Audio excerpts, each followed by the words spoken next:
पिछले कुछ सालों में एक टॉपिक जिसपे एसएससी ने अपना स्टैंडर्ड बहुत ऊपर किया है वो टॉपिक है फिलर्स का। आज के इस वीडियो में हम देखने वाले हैं सीएचएसएल 2024 में जितने भी फिलर्स के सवाल पूछे गए थे उन सबका डिटेल्ड सॉल्यूशन और detailed analysis. Hello everyone, welcome to queuing. और आज मैं लेकर आया हूं फिलर्स सेक्शन सीएचएसएल का। इससे पहले कि मैं वीडियो शुरू करूं, इसमें कुल मिला के 100 क्वेश्चन हैं, तो मैं चाहूंगा आप अपनी कॉपी पे 1 to 100 मार्किंग कर लें। जब स्क्रीन पे क्वेश्चन आएगा आप वीडियो को पॉज करेंगे, अपना आंसर ट्राई करेंगे और फिर मेरा सोल्यूशन देखेंगे। साथ ही साथ में बहुत सारे नए वर्ड्स भी मैं पढ़ाऊंगा इसी वीडियो के अंदर, तो इसका पीडीएफ जरूर से डाउनलोड कर लेना, अगले एग्जाम के लिए बहुत इंपॉर्टेंट है। शुरू करते हैं। सबसे पहला सवाल आपकी स्क्रीन पर है, यहाँ पे आप वीडियो को पॉज करके अपना आंसर ट्राई करेंगे। लिखा in both countries we have leaders of dash ability. दोनों कंट्रीज में जो लीडर्स हैं वो डैश एबिलिटी के हैं। क्या है? Compelling, exceptional ability, powerful ability, almighty ability. इन चारों का मीनिंग अगर हमें पता होगा तो क्वेश्चन बहुत आसानी से बन जाएगा।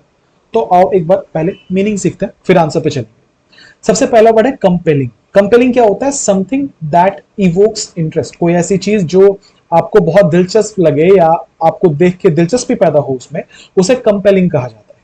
ठीक है, इसे हम आसान भाषा में इंटरेस्टिंग कहते हैं। अगर आपको याद करना है तो आप इसको ऐसा याद कर लो कि कंपेलिंग का मतलब इंटरेस्टिंग होता है। एग्जांपल के तौर पर, the documentary was so compelling that I couldn't stop watching. जो डॉक्यूमेंट्री मैं देख रहा था वो इतनी इंटरेस्टिंग थी कि मैं अपने आप को रोक नहीं पाया उसे देखने से। So something that is interesting can be called compelling. याद कर लेंगे हम लोग, कंपेलिंग का मतलब इंटरेस्टिंग होता है। आगे बढ़ते हैं। एक्सेप्शनल। एक्सेप्शनल का मतलब होता है हिंदी में विलक्षण। अगर आपने हमारे प्राइम मिनिस्टर का भाषण सुना है तो बहुत बार कहते हैं कि विलक्षण प्रतिभा का धनी है इंसान। विलक्षण मतलब एक्सेप्शनल एबिलिटीज है उसके पास। कोई ऐसी चीज जो कि अनयूजुअली गुड हो या आउटस्टैंडिंग टैलेंट किसी के पास अगर हो तो उसे एक्सेप्शनल कहा जाता है। जैसे कोई आर्चरी में एक्सेप्शनल होता है, कोई स्पोर्ट्स में एक्सेप्शनल होता है, कोई पढ़ाई लिखाई में एक्सेप्शनल होता है। सो एक्सेप्शनल का मतलब होता है आउटस्टैंडिंग टैलेंट जिसके पास हो। अगला वर्ड है powerful. Powerful almighty almost same ही बात है। शक्तिशाली से हिंदी में कहते हैं, पावरफुल तो आपको पता ही होगा। ऑलमाइटी किसे कहते हैं? देखो ये टर्म ना आमतौर पर गॉड के लिए या पुराने टाइम में किंग्स के लिए इस्तेमाल किया जाता था। राजा अपने आप को सर्वशक्तिमान बताते थे। तो कोई भी ऐसा व्यक्ति, जरूरी नहीं व्यक्ति हो, ये भगवान के लिए भी यूज किया जाता है और आमतौर पर भगवान के लिए ही यूज किया जाता है, जो सर्वशक्तिमान है, जिसके पास कंप्लीट पावर हो किसी चीज को लेके, वो अपने आप को ऑलमाइटी कहता है। ठीक है, याद करने के लिए याद रखना, MIGST, माइट का मतलब शक्ति होता है। सो जिसके पास सारी शक्तियां हो, माइट ऑफ ऑल हो, ठीक है, उसे ऑलमाइटी कहा जाता है। राइट, आ जाओ इसके क्वेश्चन क्या था? In both countries we have leaders of dash ability. दोनों कंट्रीज में हमारे पास लीडर्स हैं डैश एबिलिटी के, इंटरेस्टिंग एबिलिटी के, क्योंकि कंपेलिंग का मतलब इंटरेस्टिंग होता है, तो ये तो आंसर नहीं हो सकता। एक्सेप्शनल एबिलिटी के, ये हो सकता है, ठीक लग रहा है सुनने में। पावरफुल एबिलिटी के साथ पावरफुल टर्म नहीं यूज करते, ऑलमोस्ट सेम ही लाइन से मीनिंग हो जाएगा। ऑलमाइटी एबिलिटी कुछ नहीं होगा, क्योंकि ऑलमाइटी मतलब होता है सर्वशक्तिमान। एबिलिटी सर्वशक्तिमान नहीं हो सकता, इंसान सर्वशक्तिमान हो सकता है। इसका मतलब आंसर एक ही बच रहा है, आंसर क्या होगा? एक्सेप्शनल। क्लियर है? आगे बढ़ेंगे, क्वेश्चन नंबर 2 पे आएंगे। Yesterday I ate only a dash of apples for my dinner. कल मैंने अपने डिनर में डैश ऑफ एप्पल्स खाया। PARE पेयर खाया, PAIR पेयर खाया, PIER या PEAR। ऐसे पेयर्स को ना होमोफोन्स कहा जाता है। जिन्हें नहीं पता है नोट कर लेना, एक नया वर्ड सिखा रहा हूं, होमोफोन्स। होमोफोन्स का मतलब क्या होता है? एक ऐसा शब्दों का समूह जिसका सेम साउंड हो पर उनका डिफरेंट स्पेलिंग या डिफरेंट मीनिंग निकल कर आए। ठीक है, ऐसे किस्म के वर्ड्स को होमोफोन्स कहा जाता है जिनका साउंड सेम।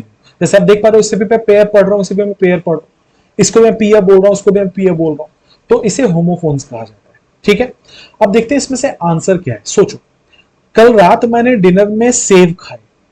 कितने खाए? 2 खाए। इंग्लिश में क्या कहते हैं? Pair of. राइट, आपने बहुत बार सुना होगा एक पेयर मतलब एक जोड़ी जूते, पेयर ऑफ शूज। राइट, सो जहां पे भी 2 की बात होती है उसे पेयर या जोड़ा कहा जाता है। इसका मतलब आंसर क्या होगा? आंसर होगा 2 का 2। हालांकि बहुत सिंपल ये क्वेश्चन था, पर इसमें कुछ नए वर्ड्स आए, तो एक बार मैं उनको भी एक्सप्लेन करूंगा नए वर्ड्स क्या क्या है। वर्ड है PARE पेयर। पेय का मतलब क्या होता है, किसी चीज को काट के छोटा करना, या कभी कभी छीलने के सेंस में भी इसको यूज किया जाता है। जब आप किसी फल को या किसी सब्जी को छीलते हैं तो उसको भी पेय करना कहा जाता है। ठीक है, यहां लिखा हुआ है टू ट्रिम, छोटा करना, या टू रिड्यूस, कम करना किसी चीज को। अगला वर्ड है पीय। पीय का मतलब क्या होता है, वो जगह या वो प्लेटफॉर्म, बोलूं ऐसे कि वो प्लेटफॉर्म या वो स्ट्रक्चर जो कि पानी के बीच से जमीन को जोड़ता हो। जैसे यहां पे मैंने एक इमेज लगा रखी है, इस इमेज में आप देख पा रहे होंगे कि पानी के बीच में से एक प्लेटफॉर्म सा बना है जहां पे आके नाव रुकता है और वहां से फिर जो भी ट्रेड का काम है या जो भी लोडिंग अनलोडिंग का काम है वो होता है। इस मचान को, इस प्लेटफॉर्म को हम पियर कहते हैं। ठीक है, अगला वर्ड है पीईएआर, पियर। ये तो एक किस्म का फल है जिसे हम नाशपाती कहते हैं, हिंदी में आपने खाया होगा। ठीक है, उसे पीईएआर, पियर कहा जाता है। राइट, तो हमारा आंसर क्या होगा, नाशपाती ऑफ एप्पल्स तो कोई सेंस नहीं है। प्लेटफॉर्म, जो जगह जहां से ट्रेडिंग की जाती है, उसका एप्पल से कुछ लेना देना नहीं है। पीआर, पेयर मतलब होता है छीलना, एप्पल का छीलना मैंने खाया, कोई सेंस नहीं है। आंसर होगा PAIR। इस चीज पे ध्यान मत देना ज्यादा कि मतलब क्या आंसर आ रहा है, क्योंकि आई एम वेरी होपफुल कि इसके पहले आपने थोड़ा बहुत तो यूट्यूब पे अपने क्लासेस देखे होंगे और बहुत सारे ऐसे टीचर्स जिन्होंने ऑलरेडी एक्सप्लेन किया हुआ है। तो आपका फोकस इस चीज पे होना चाहिए कि अगले 1 घंटे में आप क्या नया सीख पाओगे। तो ध्यान देना मेरे एक्सप्लेनेशन पे, मैं ऑप्शन कैसे एलिमिनेट कर रहा हूं, वर्ड्स कौन से नए पढ़ा रहा हूं, इस पे ज्यादा ध्यान देना। ठीक है, इसका पीडीएफ आपको टेलीग्राम चैनल पे मिल जाएगा। टेलीग्राम चैनल का लिंक जो है वो डिस्क्रिप्शन में दिया होता है। अगर जाके सर्च करना चाहते हो तो क्यूइंग ऑफिशियल सर्च करोगे तो आपको मेरा चैनल मिल जाएगा। वहां पे आपको सारे मेरे वीडियोस के पीडीएफ मिल जाएंगे। With in 24 to 48 hours her video के अपलोड होने के बाद आपको पीडीएफ भी अपलोड कर दिया जाता है। ठीक है, पीडीएफ लेके नोट्स बना लेना, बहुत सारे नए वर्ड्स आएंगे। क्वेश्चन नंबर 3 पे पढ़ते हैं। The documentary explored the historical and cultural significance of the dash ruins in the region. ठीक है, जो डॉक्यूमेंट्री है वो एक्सप्लोर करता है जो ऐतिहासिक और जो कल्चरल पहचान है इस जगह की, जो महत्व है इस जगह की, रूइंस ऑफ द रीजन। इसमें हमें ब्लैंक में क्या फिलअप करना है, सिनोनिम ऑफ एंटीक। एक वर्ड है एंटीक, हमसे पूछा जा रहा है कि एंटीक का सिनोनिम क्या होगा। क्या वो कंटेम्प्रेरी होगा, क्या वो एंशिएंट होगा, क्या वो ऑब्सोलीट होगा, क्या वो मॉडर्न होगा। एंटीक वर्ड का पहले मतलब समझ लेते हैं। एंटीक का मतलब होता है ऐसी कोई चीज जो कि पुरानी हो और वैल्यूएबल हो। ठीक है, हम लोग कई बार अपने बुजुर्गों की चीजों को, उनके बिलोंगिंग्स को कहते हैं ना, ये एंटीक है, मेरे दादाजी यूज किया करते थे। इसका मतलब है पुरानी चीज है और वैल्यूएबल चीज है। तो उसे क्या कहेंगे, उसे कंटेम्प्रेरी कहेंगे, एंशिएंट कहेंगे, ऑब्सोलीट कहेंगे या मॉडर्न कहेंगे। देख लेते हैं। सबसे पहला वर्ड है कंटेम्प्रेरी। ये वन वर्ड सब्स्टिट्यूशन में एसएससी ने बहुत बार पूछा है, तो ये एक इंपॉर्टेंट वर्ड बन जाता है। कंटेम्प्रेरी का मतलब क्या होता है, इसे हिंदी में हम समकालीन कहते हैं, जिसका मतलब होता है दो या दो से अधिक ऐसे लोग जो कि एक ही वक्त पे जी रहे हो, या वो समय जो सब लोग एक साथ देख रहे हो, उसे कंटेम्प्रेरी कहा जाता है। फॉर एग्जाम्पल, हम में से किसी ने भी बंगाल का पार्टीशन तो नहीं देखा ना। कोई अगर 100 साल के ऊपर है और वो मेरा वीडियो देख रहे हैं तो शायद उन्होंने देखा होगा, इनफैक्ट 120 साल होने को आए, पर कोई किसी ने नहीं देखा। उस वक्त जो लोग जी रहे होंगे जब बंगाल का पार्टीशन चल रहा होगा, तो वो कंटेम्प्रेरी थे। अच्छा, उनमें से किसी ने भी कोविड नहीं देखा, हमने कोविड देखा है, इसका मतलब हम कंटेम्प्रेरीज हैं। होपफुल आप मीनिंग समझ रहे होंगे। दो या दो से अधिक ऐसे लोग जो एक वक्त पे जी रहे हैं, एक समय देख रहे हैं, एक तरीके की घटनाओं में जी रहे हैं, उनको कंटेम्प्रेरी कहा जाता है। अगला वर्ड है एंशिएंट। एंशिएंट का हिंदी मतलब होता है प्राचीन। हमने पढ़ा है कि हिस्ट्री 3 तरीके का पढ़ाया जाता है, एंशिएंट होता है, मिडिवल होता है और मॉडर्न होता है। पढ़ा होगा आपने भी, मैंने भी पढ़ा है। तो प्राचीन इतिहास, मध्यकालीन इतिहास और आधुनिक इतिहास, ये 3 किस्म के होते हैं हिस्ट्री। अब देख लो मॉडर्न इसमें भी आ गया। तो कोई ऐसी चीज जो कि प्राचीन युग की है, बहुत पुरानी है, उसे एंशिएंट कहा जाता है। एक टर्म होता है प्रिमिटिव, मैंने प्रीवियस वीडियो में कवर किया था। प्रिमिटिव मतलब ही प्राचीन होता है। सो प्रिमिटिव और एंशिएंट सेम लाइंस में मीनिंग है। मॉडर्न मतलब कोई ऐसी चीज जो कि बहुत नई है, बहुत आधुनिक है, उसे मॉडर्न कहा जाता है। अगर वो बीच का होगा, ना पुराना ना नया, तो उसे मेडिवल कहा जा सकता है। एक और वर्ड आया है ऑब्सोलीट। ये भी वन वर्ड में बहुत बार आ चुका है। ऑब्सोलीट का मतलब होता है कोई भी ऐसी चीज जो कि अब इस्तेमाल में नहीं आती, कोई ऐसी चीज जो कि आउटडेटेड हो चुकी है। जैसे प्रीवियस वीडियो में भी मैंने बताया था जब मैं वन वर्ड पढ़ा रहा था कि ऑब्सोलीट हम लोग रेडियो को कह सकते हैं, ऑब्सोलीट हम लोग लैंडलाइन वाले फोन को कह सकते हैं, क्योंकि अब वो सब इस्तेमाल नहीं होता, प्राचीन युग की चीजें होगी, तो उनको ऑब्सोलीट कहा जा सकता है। ऐसी कोई चीज जो अब इस्तेमाल नहीं होती। आते हैं क्वेश्चन पे वापस। हमसे पूछा गया था एंटीक का सिनोनिम क्या होगा। तो एंटीक मतलब पुरानी और वैल्यूएबल चीजें, तो मॉडर्न तो नहीं हो सकता। ऑब्सोलीट मतलब होता है पुरानी लेकिन बेकार चीजें जो अब इस्तेमाल नहीं होती, एंटिक वो नहीं होता। कंटेम्प्ररी मतलब तो हो गया अभी के समय का, हमें प्राचीन चीज चाहिए, तो आंसर कौन सा होगा? आंसर होगा ancient. Question number 4, it took 4 hours straight to dash the deal with the regional company. लिखा है कि 4 घंटे सीधा सीधा लगे डील खत्म करने में रीजनल कंपनी के साथ। 4 घंटे सीधा सीधा लगे डील खत्म करने में। एक चीज नोट करना, कॉपी पे एनओटी नोट डाल के लिख लेना, डील के साथ हमेशा क्लोज टर्म का इस्तेमाल किया जाता है।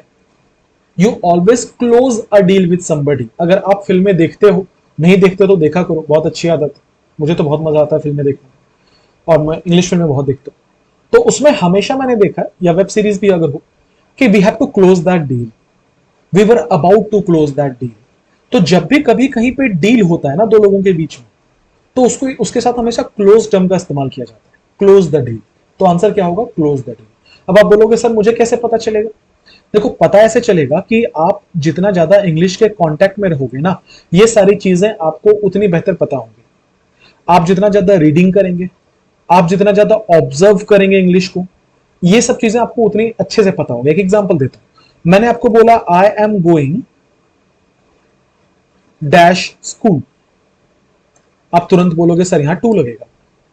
अब अगर मैं आपसे पूछूं कि यहां टू क्यों लगेगा, तो 90% लोगों को नहीं पता होगा कि टू क्यों लगेगा। उनको बस इसका आंसर पता है, क्यों? क्योंकि बचपन से इसे बोला है। ये इफेक्ट होता है रीडिंग का, ये इफेक्ट होता है ऑब्जर्विंग का। आप जब चीजों को ऑब्जर्व करते हैं, जब चीजों को लगातार पढ़ते हैं, वो आपके कान में बार बार बजता है ना, तो आपको रीजनिंग से ज्यादा, उसके पीछे का के साइंस से ज्यादा आपका जो आपकी जो याददाश्त है ना, वो हिट करती है एग्जाम में। ठीक है, कि आपने कहीं तो सुना है, ऐसा ही होता है, वही बात है बस। इसीलिए ज्यादा से ज्यादा इंग्लिश के कांटेक्ट में रहिए, ये सारी चीजें आप वहीं से सीखेंगे। रीडिंग उसका एक बहुत अच्छा तरीका है।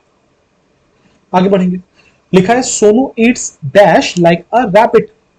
एक खरगोश की तरह सोनू डैश खाता है, करेट खाता है, कैरेट खाता है, कैरेट खाता है, करेट खाता है, क्या खाता है? यार देखो, कैरेट ही खाएगा ना। कैरेट का मतलब क्या होता है हिंदी में? गाजर कहते हैं इसे। ठीक है, आपने देखा होगा, हमने तो बड़े कार्टून में देखा है, आपने भी देखा होगा अपने बचपन में। तो आंसर क्या होगा? कैरेट खाता है भाई, रैबिट। ठीक है, पर कुछ नए वर्ड्स हैं, अगेन ये वर्ड समझते हैं। पहला है CARET, करेट। करेट क्या होता है? कभी कभी ऐसा होता है ना कि मैं कुछ लिख रहा हूं, for example I was watching movie.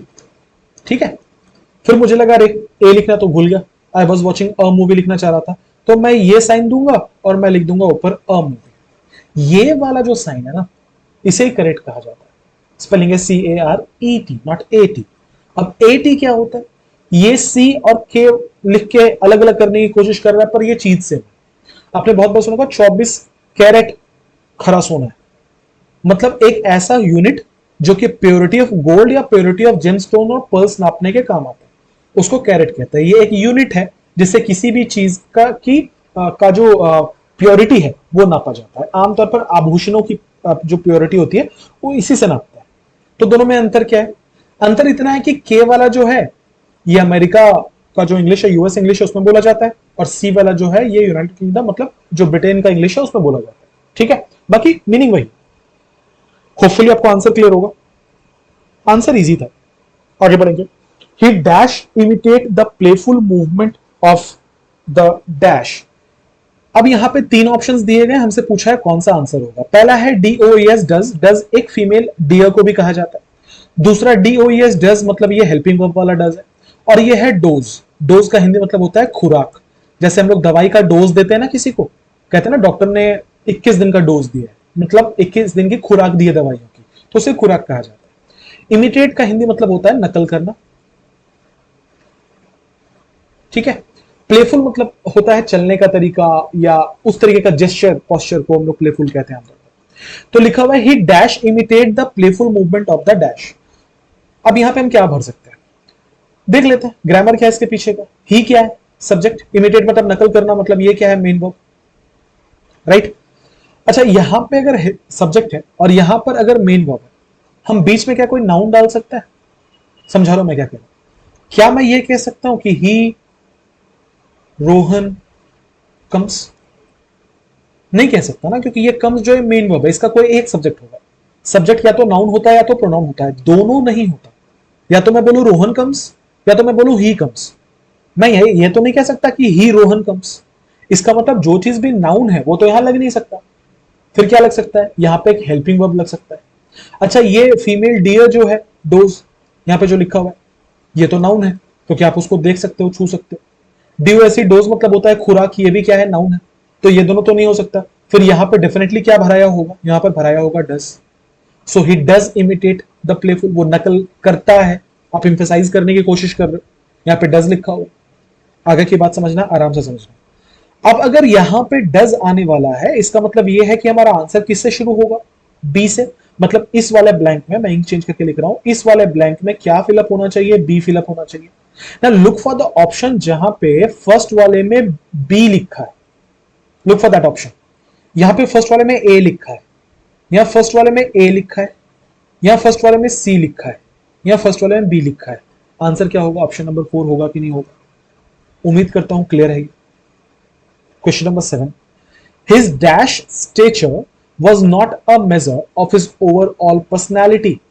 एक ब्लैंक है जिसमें हमें स्क्राउनी का सिनोनिम भरना है, और लिखा हुआ है कि उसका जो स्क्राउनी स्टैचर है वो उसके ओवरऑल पर्सनालिटी का एक मेजरमेंट नहीं है। मतलब वो जैसा भी दिखता है, स्क्राउनी का मतलब होता है बहुत ही ज्यादा पतला दुबला, ठीक है, बिल्कुल एक स्किनी किस्म का इंसान, उसको स्क्राउनी कहा जाता है। तो वो जितना पतला दुबला दिखता है वो उसकी ओवरऑल पर्सनालिटी का मेजरमेंट नहीं है, ये कहना चाह रहा था। पहले स्क्राउनी का मतलब देख लो, अनप्लेजेंटली थिन, इतना पतला कि बिल्कुल देखने में अच्छा ना लगे, ऑफन विद बोन्स शोइंग, ठीक है, जैसे कि हड्डियां दिख रही हो शरीर में, उतना पतला उसको स्क्राउनी कहा जाता है। जैसे यहां पे मैंने एक इमेज लगाया है जस्ट फॉर रेफरेंस, किसी का मजाक उड़ाने की कोई बात नहीं है इसमें, और किसी को अशम भी नहीं होना चाहिए अपनी बॉडी के ऊपर। ये बस एक एग्जांपल है कि आपके दिमाग में एक इमेज छप जाए कि स्क्राउनी किसे कहते हैं। तो स्क्राउनी का मतलब है कोई भी ऐसा व्यक्ति जो कि बहुत ही ज्यादा पतला दुबला है, ठीक है। अच्छा, अब हमें यहां सिनोनिम भरना था। तो सिकली का मतलब होता है भाई साहब बीमार। पतले होने का मतलब बीमार होना तो नहीं होता। कीन का मतलब होता है इच्छुक, मैं बड़ा कीन हूं पढ़ाने के लिए, आप बहुत कीन हो पढ़ने के लिए, सीखने के लिए, बहुत इच्छुक हो। स्क्राउनी का सिनोनिम इच्छुक तो नहीं हो सकता। थिन मतलब होता है पतला, ये हमारा आंसर होगा। मस्कुलर मतलब होता है हट्टा कट्टा, ये तो आंसर नहीं हो सकता। आंसर है 3 नंबर। आंसर से मतलब नहीं है, तो मैं स्क्राउनी का मतलब याद रखना है, तुम इसलिए वीडियो देख लो, आंसर पे मत जाना। Question number 8, having said that, बनाते चलना है, लास्ट में बताना भी है 100 में से कितना करेक्ट हुआ, ताकि आप चेक कर पाओ एग्जाम की प्रिपरेशन कैसी है। पर ध्यान आंसर पे नहीं देना, मैं बार बार ये रिक्वेस्ट करता हूं हर वीडियो में।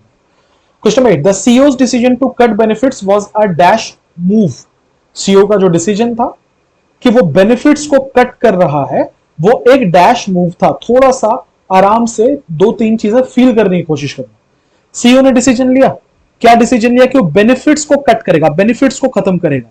तो ये बाकियों के लिए कैसा मूव होगा, क्या मैं यहां पे कोई पॉजिटिव वर्ड डाल सकता हूं, नहीं ना। जब बेनिफिट्स कट करने की बात कर रहा है, इसका मतलब कोई ना कोई नेगेटिव वर्ड ही तो आएगा। अब इस क्वेश्चन में ये वाला लॉजिक का कोई रिलेवेंस नहीं है, पर मैं बता रहा हूं एग्जाम में ऑप्शन कैसे कटेगा। हो सकता है इसमें से 3 ऐसा ऑप्शन होता जो कि पॉजिटिव होता, तो तुम्हें आंसर निकालने में बहुत आसानी होती। इसलिए ये सब चीजें सीखनी है, the art to solve a question within time with accuracy, यही वाला आर्ट सीखना है तुम्हें, ठीक है। अब आ जाओ, ऑप्शंस क्या थे, लेबोरियस, रिगरस, हार्श और ह्यूमरस। देखो, लेबोरियस का हिंदी मतलब होता है मेहनती, ठीक है, परिश्रमी। कोई ऐसी चीज जो इसमें बहुत परिश्रम लगे उसको लेबोरियस कहा जाता है। जैसे the laborious task of editing the manuscript took several weeks, जो बड़ा मेहनत भरा काम था कि जो लिखी हुई चीजें उसको एडिट करना, उसमें काफी वक्त लग गया। अगला वर्ड है रिगरस। रिगरस का मतलब होता है कोई ऐसी चीज जो बहुत ध्यान से की जाए और बहुत अटेंशन उसके डिटेल्स पे जाए, बहुत मेटिकुलसली काम किया जाए, उसको रिगरस कहा जाता है, ठीक है। आमतौर पर ट्रेनिंग वगैरह को रिगरस बोलते हैं, रिगरस ट्रेनिंग हो रही है उसकी, जिसका मतलब है बहुत ध्यान दिया जा रहा है, बहुत अटेंशन के साथ उसकी ट्रेनिंग कराई जा रही है। अगला वर्ड है हार्श, कोई ऐसी चीज जो बड़ी कठोर हो उसे हार्श कहा जाता है, ठीक है। ये तो बहुत कॉमन वर्ड है, पढ़ा होगा, सुना होगा आपने। ह्यूमर मतलब होता है मजाक, सो ह्यूमरस का मतलब होता है कोई ऐसी चीज जो बहुत फनी है, उसको ह्यूमरस कहते हैं। Now coming back to the question, CEO ने बेनिफिट्स खत्म कर दिए, क्या ये मजाक का मूव था, नहीं, तो ह्यूमरस तो नहीं हो सकता। क्या मेहनत से भरा मूव था, ये तो पॉजिटिव हो जाएगा। अभी मैं बोल रहा था पॉजिटिव नहीं नेगेटिव टर्म चाहिए हमें। बहुत रिगरस मूव था, अगेन ये पॉजिटिव हो जाएगा कि बहुत अटेंशन विथ डिटेल्स के साथ काम किया जा रहा है। तो आंसर क्या होना चाहिए था, हार्श होना चाहिए था, ठीक है, क्लियर है। Next, I always love the dash of my mother's cooking. मुझे अपनी जो मेरी माँ जो खाना बनाती है उसका डैश बहुत पसंद है, उसका स्टेंच बहुत पसंद है। उसका सेंट बहुत पसंद है, उसका परफ्यूम बहुत पसंद है, उसका अरोमा बहुत पसंद है। तो बेसिकली आपसे ये पूछ रहा है कि खाना बनाते हुए जो सुगंध आता है हम तक, उसको इंग्लिश में क्या यूज करेंगे, उसके लिए क्या यूज करेंगे। पहला वर्ड है स्टेंच। स्टेंच का मतलब होता है बदबू, स्ट्रॉन्ग अनप्लेजेंट स्मेल। तो ये तो उल्टा हो जाएगा, स्टेंच तो हम आंसर ही नहीं कर सकते, ये तो उल्टा हो जाएगा। ठीक है, खैर मैं आंसर पे बाद में आऊंगा। अगला वर्ड है सेंट। सेंट का मतलब होता है खुशबू। ठीक है, कोई ऐसी चीज जिसका बिल्कुल क्लियर स्मेल आ रहा हो और अच्छा लग रहा हो, उसका स्मेल, उसे सेंट कहा जाता है। अगला वर्ड है परफ्यूम। देखो परफ्यूम तो लिक्विड को कहते हैं, वो चीज जो इसकी स्मेल बहुत प्लेजेंट हो। खाने का परफ्यूम से कुछ लेना देना नहीं है। अगला है अरोमा। अरोमा का मतलब क्या होता है, एक प्लेजेंट सा स्मेल, एक बहुत अच्छा सा स्मेल, खास करके जो स्मेल खाने या ड्रिंक से रिलेटेड हो, उसके लिए अरोमा यूज किया जाता है। अब आ जाओ इसमें क्या लगा सकते थे। मुझे मेरी माँ के खाने की बदबू बहुत पसंद है कोई सेंस नहीं, स्टेंच नहीं हो सकता। परफ्यूम लिक्विड होता है, हम खुशबू की बात कर रहे हैं। ठीक है, अब ऑप्शन बचा सेंट या अरोमा। तो एक चीज पे मैं आपका ध्यान लेके जाऊंगा। जब इसको हम हिंदी में कहते हैं ना बनाना, उसको इंग्लिश में मेक कहते हैं, बिल्ड भी कहते हैं, कुक भी कहते हैं, पर इन सबका यूज अलग अलग है। जैसे कि अगर मैं बहाने बना रहा हूं तो मैं बोलूंगा I will make excuses, I am making excuses. अगर मैं घर बना रहा हूं मैं बोलूंगा I am building a house. अगर मैं खाना बना रहा हूं तो मैं बोलूंगा I am cooking my food. जिसका मतलब है हिंदी में तो सेम मतलब है बनाना, पर एक पर्टिकुलर सिचुएशन में कोई एक पर्टिकुलर शब्द आता है ना। सेम लॉजिक से जब आप खाने की बात करते हो, यहां लिखा भी था कि जब आप खाने की बात करते हो तो उसको अरोमा कहा जाता है। खाने का सेंट नहीं होता, खाने का अरोमा होता है। ठीक है, सो आंसर होगा ऑप्शन नंबर 4। आगे बढ़ेंगे। Dash is a red coloured root vegetable. ये एक क्या, एक रेड कलर का रूट वेजिटेबल है। BET bit, bit, BIT bit, BAD bead, BAT beat. देखो बीट का मतलब तो होता है मारना, बीएडी बीड मतलब होता है मोती, गले में मोती पहनता है ना, वो मोती। बिट मतलब होता है थोड़ा, सुना होगा बिट बाय बिट, है ना, तो छोटे छोटे टुकड़ों में। बीट जिसे हम चुकंदर कहते हैं, एक लाल तरीके का एक सलाद का सामान, ठीक है, उसे बीट कहा जाता है। तो वो जो बीट है वो रेड कलर का रूट वेजिटेबल होता है। तो आंसर क्या होगा option number 1, B E E T beet. ठीक है, जो बातें मैंने बोली वो यहां लिखी है, पढ़ लेना बाद में। Question number 11। I was in the dash of a meeting when somebody called me. मैं एक मीटिंग के डैश में था जब मुझे किसी ने बुलाया। मैं एक मीटिंग के मिडिल में था, सेंटर पे था, कॉर्नर पे था, राउंड पे था। देखो तुम किसी मीटिंग के राउंड पे तो नहीं हो सकते, राउंड का मतलब होता है गोलाकार। तुम किसी मीटिंग के कॉर्नर में नहीं हो सकते, कॉर्नर का मतलब होता है किनारा। कभी बोला मैं मीटिंग के किनारे था, नहीं, वो कोई फिजिकल ऑब्जेक्ट नहीं है, उसका कोई किनारा नहीं होगा। अब हमारे पास दो चीजें बची हैं। मैं किसी मीटिंग के बीच में था, इसे क्या बोलूं, in the middle of a meeting या in the centre of a meeting. देखो सेंटर का आमतौर पर मतलब होता है केंद्र। आप किसी मीटिंग के केंद्र में नहीं हो सकते। आंसर क्या होगा, I was in the middle of a meeting. ठीक है, ज्यादा अप्रोप्रिएट है। Next. The city's infrastructure was ill equipped to handle the influx of dash visitors during the peak season. लेकिन जो सिटी का जो इंफ्रास्ट्रक्चर है ना, वो उतना अच्छा नहीं बना। इल किसी भी चीज के आगे लग जाए तो नेगेटिव हो जाता है। इल इक्विप्ड मतलब वो उतना तैयार नहीं है, उसके पास उतने इक्विपमेंट्स नहीं है कि वो इन्फ्लक्स, इन्फ्लक्स का मतलब होता है बहुत बड़ी संख्या में लोगों का कहीं आना, उसे इन्फ्लक्स कहा जाता है। तो वो इतना इल इक्विप्ड है कि वो हैंडल नहीं कर पाएगा इतने लोगों का इन्फ्लक्स पीक सीजन में। इसका मतलब किसी टूरिस्ट स्पॉट की बात हो रही है कि किसी टूरिस्ट स्पॉट पर बहुत सारे लोग आ गए हैं, वहां का जो इंफ्रास्ट्रक्चर है वो हैंडल नहीं कर पाएगा इतने लोगों। कौन आ गए हैं, नेटिव्स आए हैं क्या। नेटिव्स का मतलब होता है मूल निवासी, किसी जगह पर रहने वाले लोग। ठीक है, सिटीजन्स मतलब होता है नागरिक। टूरिस्ट आप समझते हैं जो लोग कहीं घूमने जाते हैं। रेसिडेंट्स मतलब भी नागरिक। आंसर क्या होगा, टूरिस्ट। किसी जगह पे जो विजिटर्स आएंगे वो टूरिस्ट होंगे, वहां के मूल निवासी होंगे। तो फिर हम ये सेंटेंस क्यों बोलेंगे कि इन्फ्लक्स हो रहा है, भारी संख्या में आ रहे हैं। भारी संख्या में नेटिव्स थोड़ी आएंगे, वो तो वहीं रह रहे हैं। Next. The fire fighter summoned all her dash and rest into the burning building. Fire fighter ने इकट्ठा किया अपने सारे डैश को और वो बर्निंग बिल्डिंग में घुस गई। मैं गई इसलिए बोल रहा हूं कि हर का इस्तेमाल किया गया, किसी महिला को रेफर कर रहे हैं। अब यहां पे भरना क्या था हमें, कावाडाइस का उल्टा। तो पहले देख लेते हैं गावाडाइस क्या होता है। ठीक है, अगर मैं हिंदी में बोलूं तो साहस का उल्टा कावाडाइस होता है। ठीक है, जिसे हम कहते हैं ना कायरता, हिंदी में कायरता को कवर्डाइज कहा जाता है। तो अब देखो, कोई फायर फाइटर है, वो किसी जलती हुई बिल्डिंग के अंदर घुस रहा है, तो वो साहस लेके ही तो घुसेगा, और वही होता है कवर्डाइज का उल्टा। तो we are looking for a word जो साहस का मीनिंग दे। पहला वर्ड है इरूडिशन, दूसरा स्किल्स, तीसरा करेज, चौथा एक्सपर्टीज। आंसर क्या होगा? करेज। आ जाओ मीनिंग देखते हैं। पहला वर्ड है इरूडिशन। आपने एरुडाइट पढ़ा होगा, मैंने ही अपने वीडियो में कवर किया था। एरुडिशन का मतलब होता है किसी चीज के बारे में एक्सटेंसिव जानकारी रखना जिसके बारे में बहुत सारे लोगों को नहीं पता। मतलब आप अगर किसी चीज को लेके बहुत ज्यादा ज्ञान रखते हैं, या आप अगर किसी चीज को लेके बहुत ज्यादा पढ़ते हैं, आपके पास बहुत नॉलेज है, तो आपके पास इरुडिशन है उस चीज का। फॉर एग्जाम्पल लिखा है, हर erudition on classical literature impressed everyone at the seminar, which means उनका जो नॉलेज है क्लासिकल लिटरेचर को लेके, उसने सबको इंप्रेस किया सेमिनार में। सो इरुडिशन का मतलब होता है किसी चीज को लेके बहुत ज्यादा नॉलेज होना। अगला वर्ड है स्किल्स।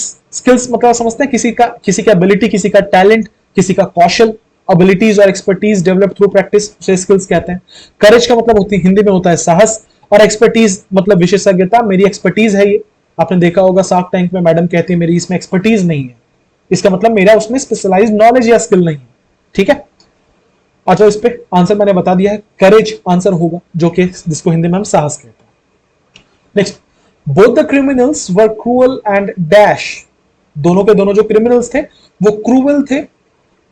प्लीज मार्क, क्रूअल एक नेगेटिव अनप्लेजेंट एडजेक्टिव है। एंड डैश, ये मैंने पहले भी बोला है कि जब हम एंड से दो चीजों को जोड़ते हैं, तो अगर इधर एक पॉजिटिव क्वालिटी है तो इधर भी एक पॉजिटिव क्वालिटी होगा, इधर अगर एक नेगेटिव क्वालिटी है तो इधर भी एक नेगेटिव क्वालिटी होगा, विच मीन्स ये दोनों क्वालिटीज हमेशा सिमिलर होते हैं, सिमिलर लाइंस में होते हैं। इसका मतलब ये है, अगर हमने यहां पे क्रूअल भरा है जो कि एक नेगेटिव क्वालिटी है, तो हम इस ब्लैंक में भी कुछ ऐसा वर्ड भरेंगे जो कि एक नेगेटिव क्वालिटी होगा। वार्म का मतलब होता है गर्म। सिंपैथेटिक मतलब होता है किसी के लिए आपके अंदर अगर सहानुभूति है तो उसे सिंपैथेटिक कहते हैं। ठीक है, तो ये भी पॉजिटिव है, ये भी पॉजिटिव है। डिलीजेंट मतलब होता है हार्ड वर्किंग। कोई भी ऐसा व्यक्ति जो बहुत कड़ी मेहनत करता है उसे डिलीजेंट कहते हैं। बहुत इंपॉर्टेंट वर्ड है ये, मार्क कर दे रहा हूं, इंपॉर्टेंट लिख दे रहा हूं मैं। बहुत बार एसएससी ने पूछा है, वन वर्ड में पूछा है, आपके सिनोनिम में पूछा है, एंटोनिम में पूछा है। सो डिलीजेंट का मतलब होता है हार्ड वर्किंग। अगर मैं डिलीजेंट हूं तो मैं बहुत कड़ी मेहनत करता हूं। ठीक है, अगेन ये पॉजिटिव वर्ड है, नहीं चाहिए हमें, तो नेगेटिव वर्ड चाहिए। नेगेटिव वर्ड क्या है? ब्रूटल, जिसको हम हिंदी में कहते हैं क्रूर। राइट, कि वो बड़े ब्रूटल थे, जिसका मतलब बहुत क्रूर थे। अंग्रेज बड़े ब्रूटल थे इंडियंस के साथ, तो वो बड़े क्रूर थे। ठीक है, हमें नेगेटिव वर्ड चाहिए था, केवल एक नेगेटिव वर्ड यूज हुआ है, आंसर हो गया हमारा। जो बातें मैंने बोली वहां लिखी में पढ़ लेना आप। Next, the two brothers dash when their father died. दोनों भाई डैश हो गए जब उनके पिता का देहांत हुआ। क्या हो गए? They fell down, they look down upon, they got the sack, they fell out.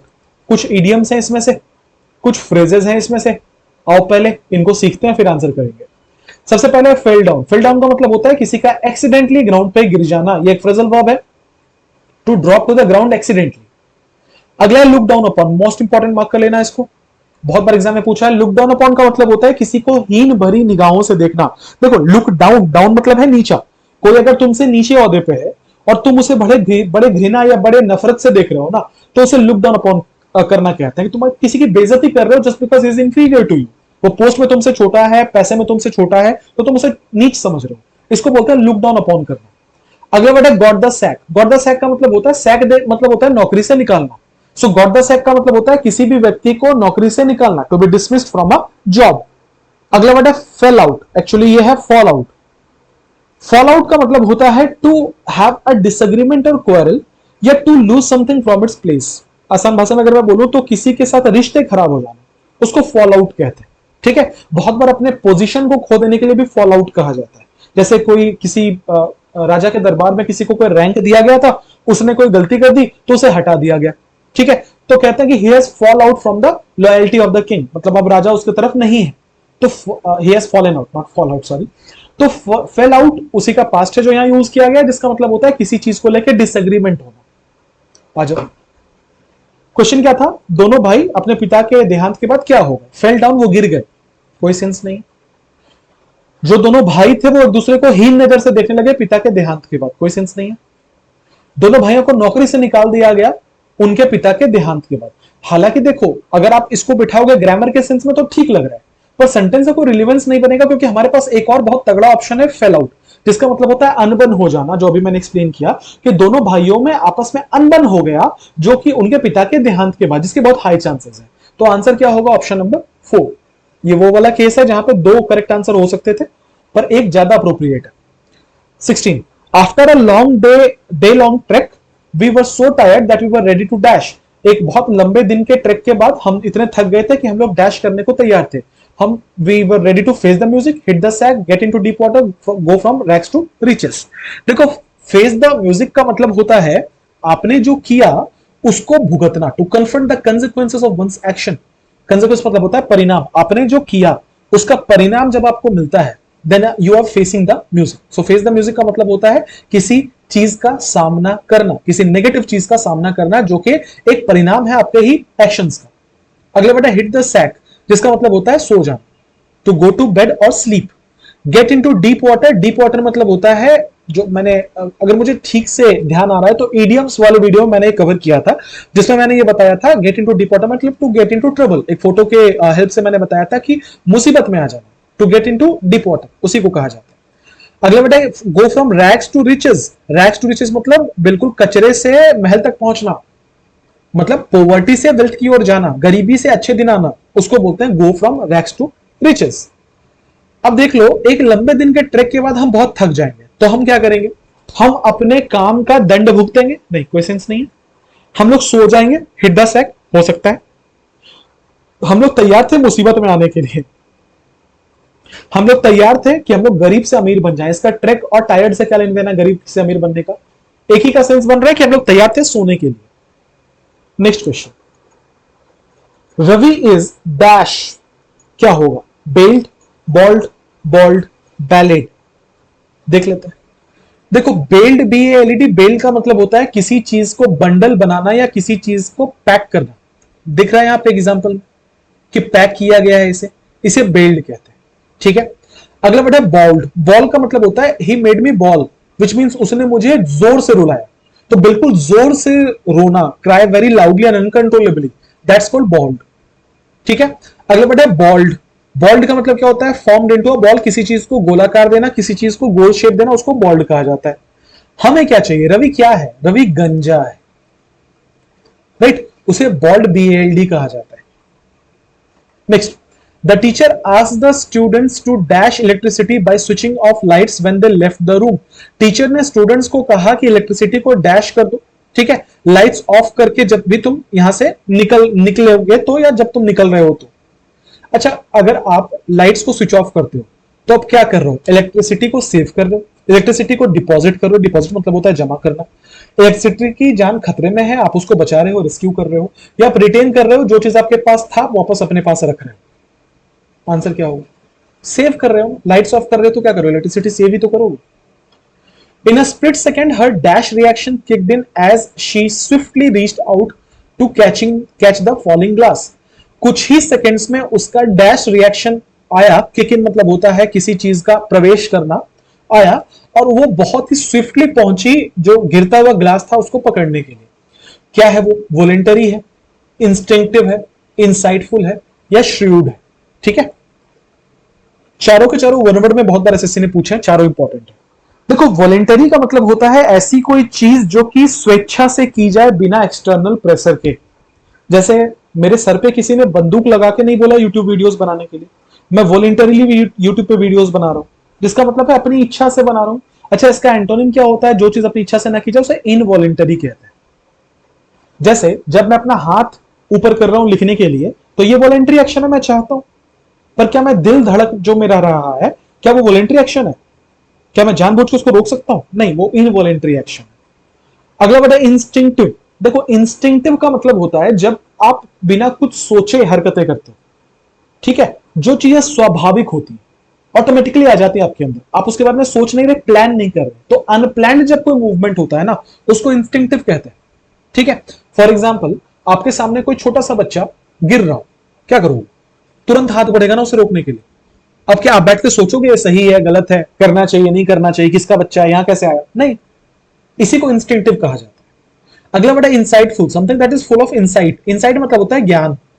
ऐसी कोई चीज जो बड़ी डीप अंडरस्टैंडिंग की हो या परसेप्शन की हो, ज्ञान की बात हो, माफ कीजिएगा, उसे इनसाइटफुल कहा जाता है। अगला वर्ड है श्रीउड। श्रीउड का मतलब होता है कोई भी ऐसा व्यक्ति जिसका जजमेंट बड़ा शार्प और इंटेलिजेंस हो उसके अंदर भरी हुई। ठीक है, ये एक नेगेटिव क्वालिटी जिसे हम धूर्त कहते हैं। चतुर कहना एक्चुअली गलत होगा, धूर्त कहना ज्यादा अच्छा है। ठीक है, उसे श्रीउड कहते हैं, लोमड़ी वाली धूर्तता। हाँ जी, तो स्प्लिट सेकंड में उसका डैश रिएक्शन हुआ जब वो एकदम स्विफ्टली पहुंची गिरते हुए ग्लास को पकड़ने के लिए। तो ग्लास गिर रहा था, क्या वो सोच समझ के हाथ बढ़ाएगा? नहीं। अगर वो सोच समझ के नहीं कर रहा तो वॉलेंट्री एक्शन तो नहीं है। इंसाइटफुल ज्ञान से भरा एक्शन है क्या? धूर्त एक्शन है क्या? नहीं, इंस्टिंक्टिव एक्शन। आंसर होगा option number 2। Dash bed you sleep in is broken. ठीक है, क्या हो सकता है? ऑन बेड यू स्लीप इन, कोई सेंस है इसका?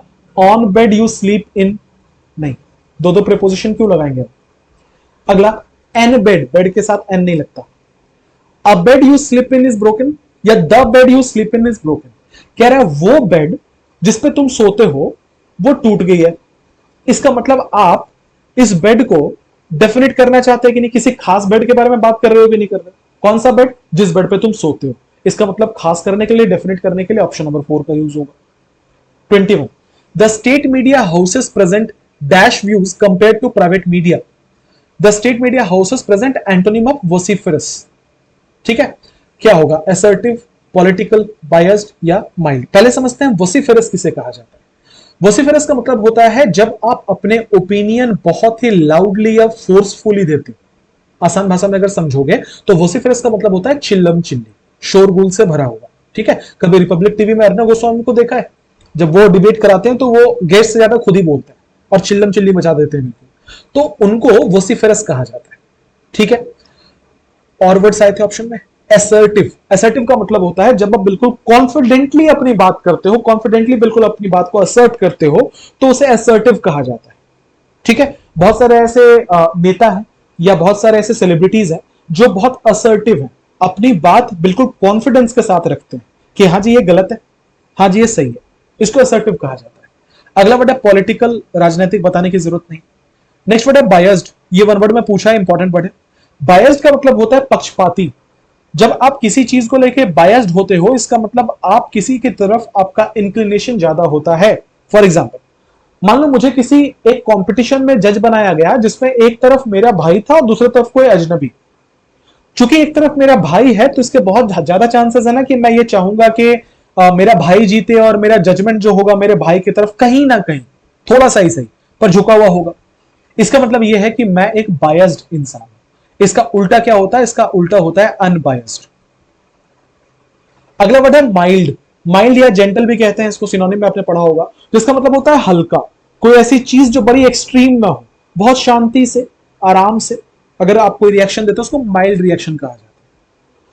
हमसे ये पूछा गया था कि इस जगह पे एक वर्ड भरो जो कि वोसिफरस का उल्टा हो, क्योंकि प्राइवेट मीडिया वाले लोग बहुत चिल्लाते हैं, जबकि स्टेट मीडिया मतलब जो सरकारी चैनल्स है, राज्यसभा टीवी, लोकसभा टीवी, उसमें चिल्लम चिल्ली नहीं होती, बहुत आराम से लोग बात करते हैं।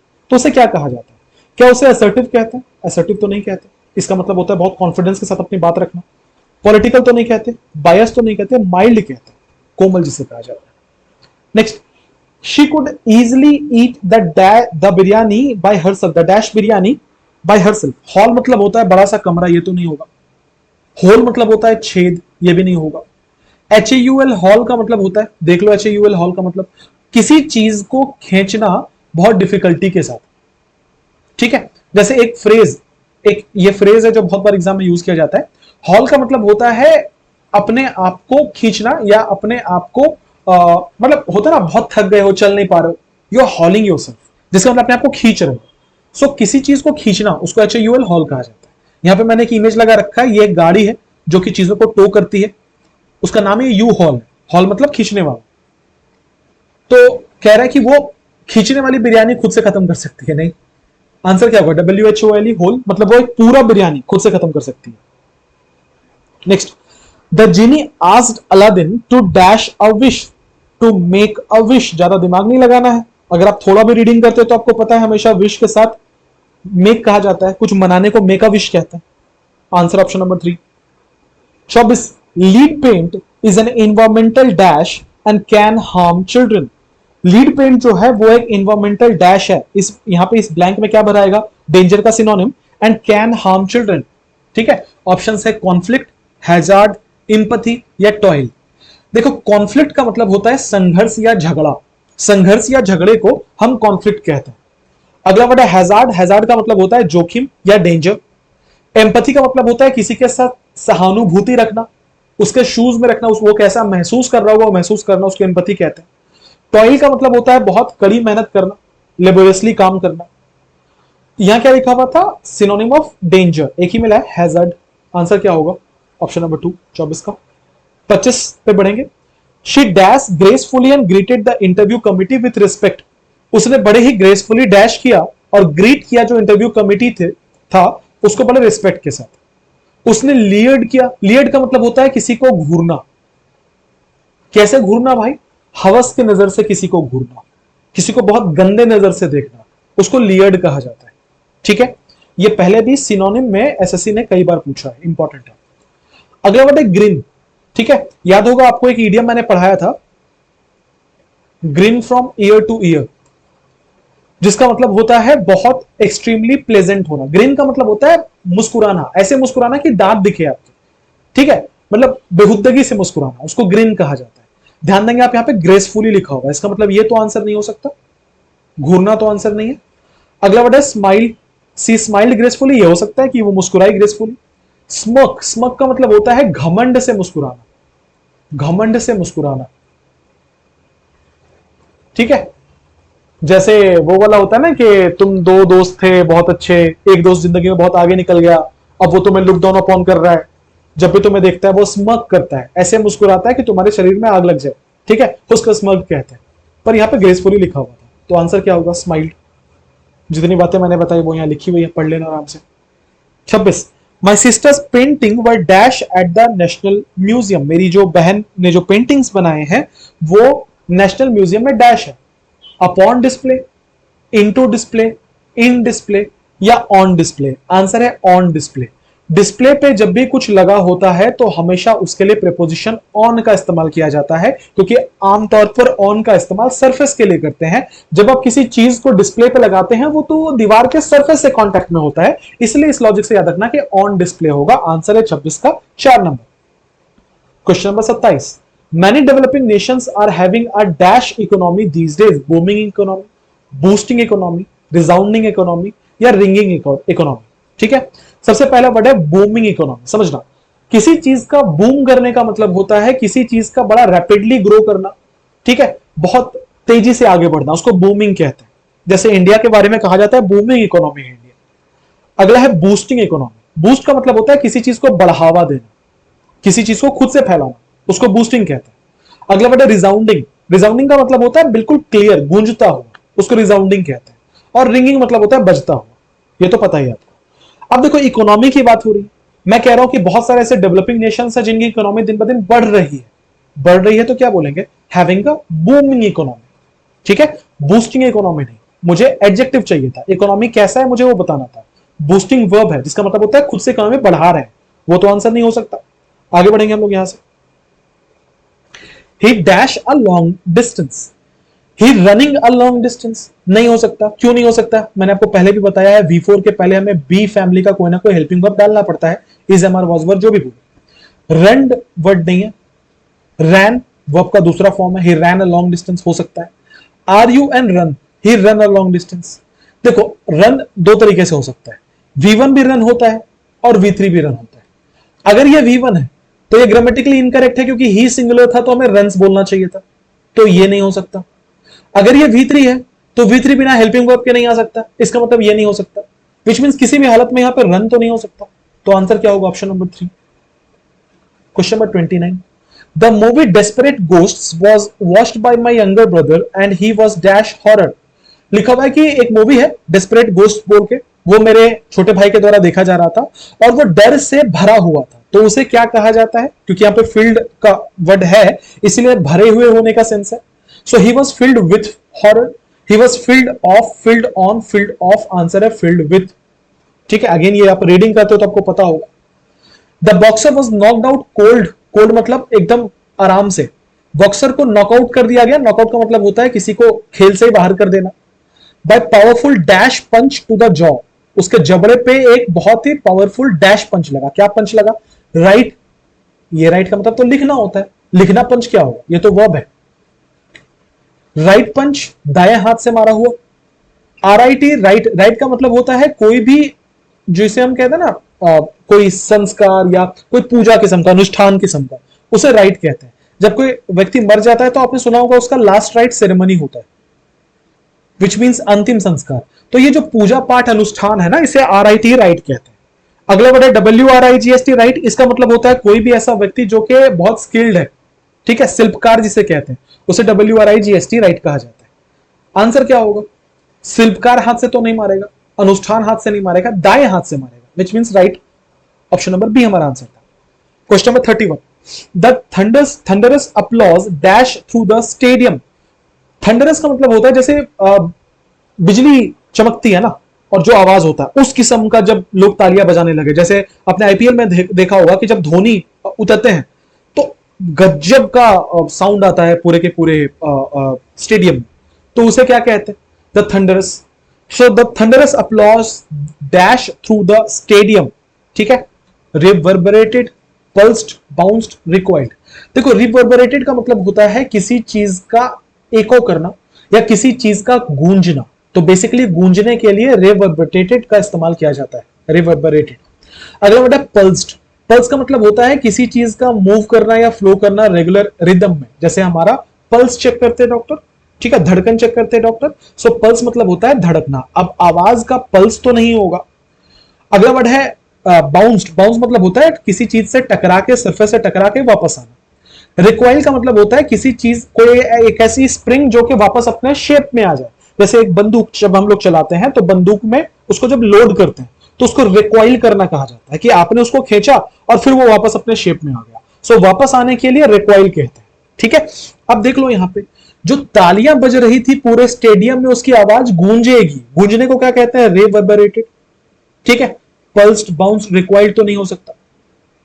Next question number 32, this gun should be handled with care and dash shot for safety mince the words nip in the butt, keep at an arms length. ये मैंने ईडियम वाले वीडियो में कवर किया था।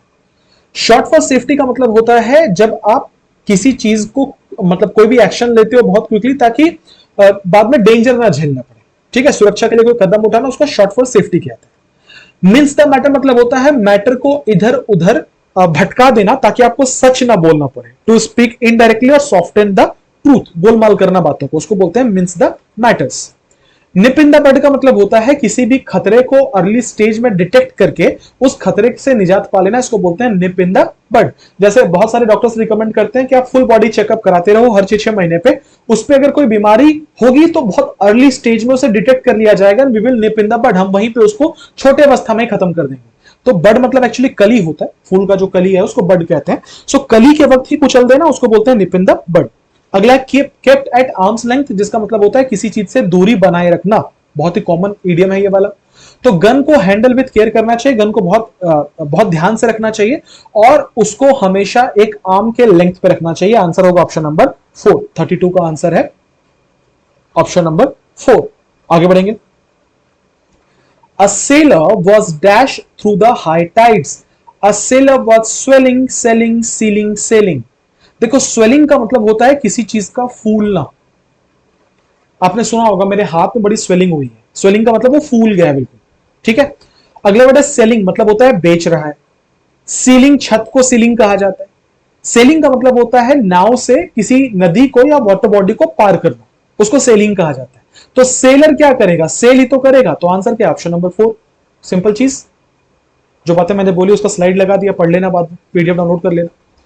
Gentleman always go for the lawful approach but rogues, rogues मतलब होता है लफंगे या क्रिमिनल्स को रोग्स कहा जाता है। Rogues choose dash ways to solve problems. Gentleman जो है, जो एक अच्छा इंसान है, एक अच्छा आदमी है, वो हमेशा कानूनी तरीका अपनाता है किसी भी प्रॉब्लम को अप्रोच करने के लिए। लेकिन जो लफंगे लोग हैं, जो बदमाश किस्म के लोग हैं, वो हमेशा डैश प्रॉब्लम्स, डैश तरीके से प्रॉब्लम सॉल्व करते हैं। तो यार बदमाश है इसका मतलब कोई नेगेटिव तरीका ही अपनाएगा। हम एक ऐसा वर्ड ढूंढ रहे हैं जो कि नेगेटिव हो। पहला वर्ड क्या है? सोफिस्टिकेटेड, जिसका मतलब होता है हिंदी में सभ्य। तो एक जो रोग है ना, जो लफंगा है, बहुत सभ्य तरीके से प्रॉब्लम सॉल्व करेगा, नहीं, ये तो गलत हो जाएगा। अगला वर्ड है इलिसिट। इलिसिट का मतलब होता है इलीगल, जिसे हम हिंदी में कहते हैं गैर कानूनी। तो एक रोग जो है, एक जो लफंगा है, वो गैर कानूनी तरीके से प्रॉब्लम सॉल्व करेगा। लग तो रहा है हो सकता है। अगला वर्ड है लेजिटिमेट, कानूनन। लीगल और लेजिटिमेट ऑलमोस्ट सेम बात है, जिसका मतलब होता है कानून के अनुरूप। कानून के अनुरूप, अकॉर्डिंग टू द लॉ, उसे लीगल या लेजिटिमेट कहा जाता है। अब देखो लीगल बोले या लेजिटिमेट बोले, है तो दोनों पॉजिटिव वर्ड्स। हमें यहां क्या चाहिए था? नेगेटिव। आंसर क्या हुआ? इलिसिट। केवल एक ऑप्शन बचता है। जो बातें मैंने बोली है वो यहां लिखी हुई है, पढ़ लेना। Question number 35। The crowd gave them a dash of applause. जो क्राउड है उसने बड़ी तालियां बजाई, तो उस तालियां बजाने के सिलसिले को क्या कहते हैं? येल। येल का मतलब होता है चिल्लाना। चिल्लाने वाला अपलॉज दिया, सेंस नहीं है। Load of applause, round of applause, laugh of applause. Laugh का मतलब होगा हंसना। तालियां बजा के हंस रहे थे? नहीं, वो नहीं। आपने सुना होगा बहुत बार जब स्टेज पे किसी को इनवाइट किया जाता है कि please give him a huge round of applause, जिसका मतलब है जोर से तालियां बजाइए। ये जोर से तालियां बजाने को राउंड ऑफ अपलॉज कहा जाता है। अगेन, आप अगर रीडिंग करते हैं तो ये सारी बातें आपको पता होती है। ठीक है, आगे बढ़ेंगे। Namita still can not dash the pain of her cats untimely demise. लिखा हुआ है कि डिमाइस वर्ड मैंने अपने प्रीवियस वीडियो में कवर किया था। डिमाइस का मतलब होता है मृत्यु। तो लिखा है कि नमिता जो है ना, वो अभी भी दर्द जो है वो नहीं झेल पा रही, जो उनके जो कैट थी उनके अनटाइमली मृत्यु का। ऑप्शन है B I R bier, B A R bear, bier and bear. ठीक है, so B I R bier का मतलब होता है वो प्लेटफॉर्म जो जिसका इस्तेमाल किया जाता है डेड बॉडी या कॉफिन को एक जगह से दूसरे जगह लेके जाने के लिए। अगर आप देख पा रहे हो, यहां पे एक लोहे की गाड़ी है जिसमें चक्के भी लगे हैं। इसके ऊपर लाश को या इसके ऊपर कॉफिन को रख दिया जाता है ताकि उनको बीरियल ग्राउंड तक लेके जाया जा सके। इसे B I E R bier कहते हैं।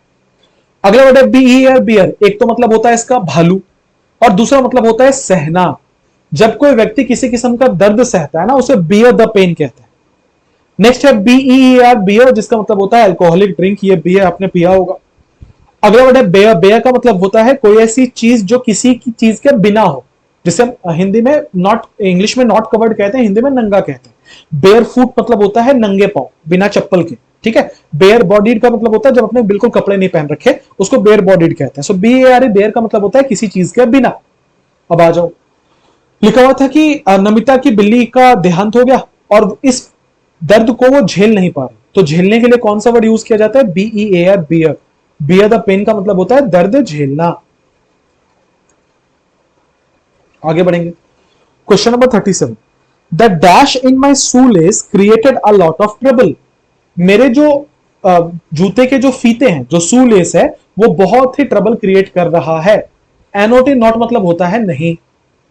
NAUGHT नॉट या NOUGHT नॉट, इन दोनों का मतलब होता है zero.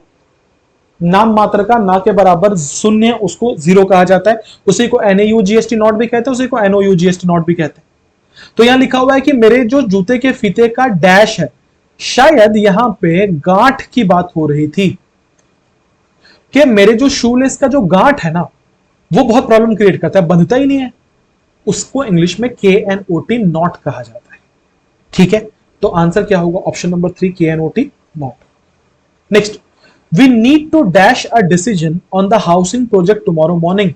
We need to make a decision, frame a decision, build a decision, draw a decision. फिर से वही बात है, एक सटीक शब्द एक सटीक सिचुएशन में। डिसीजन लेने को मेक अ डिसीजन कहा जाता है। कई बार आपने सुना होगा, फिल्मों में बहुत बार आता है, we have made our decision, हमने अपना निर्णय बना लिया है। तो निर्णय बनाने को मेक अ डिसीजन कहते हैं। आंसर क्या होगा? आंसर होगा ऑप्शन नंबर 1। 39 पे बढ़ेंगे। The mechanics tried a lot to get that car dash from the accident spot. Accident spot से उस गाड़ी को ले जाने की बहुत कोशिश की मैकेनिक ने। किसी गाड़ी को जो चलने फिरने लायक ना हो, उसको दूसरी गाड़ी पर लोड करके, लाद कर लेके जाने को क्या कहा जाता है? देखो, टोल्ड तो बोलेंगे नहीं, तो ऑप्शन नंबर 4 तो आंसर नहीं है। TOED टोड का मतलब होता है अपने पांव से किसी चीज को टच करना। TOE टो का मतलब समझते हो ना, पांव का अगला हिस्से को, पांव के अगले हिस्से को टो कहते हैं। सो टोड का मतलब होता है पांव के हिस्से से टच करना, उसको टोड बोले। याद हो गया। TOED टोड का मतलब होता है मेंढक। मेंढक का ही दूसरा नाम TOED टोड है। ठीक है, तो मैकेनिक गाड़ी को टोड करने की कोशिश कर रहा, मेंढक करने की कोशिश करेगा? नहीं। कौन लगाने की कोशिश करेगा? नहीं, एक ही ऑप्शन बचता है TOWED, टोड, जिसका मतलब होता है किसी चीज को लादना। अगर आप इस इमेज में देख पा रहे हो तो यहां लादने की बात की जा रही है। Question number 14, the new construction sites have dash attack by the environmentalist. जो नया कंस्ट्रक्शन साइट है वो आया है इन्वायरमेंटलिस्ट के अटैक के अंडर। ठीक है, तो यहां पे क्या हो सकता है? Come under, come of, come upon, come out, एक ही हो सकता है कम अंडर, मतलब वो अभी उनके अटैक के अंडर आ गया है।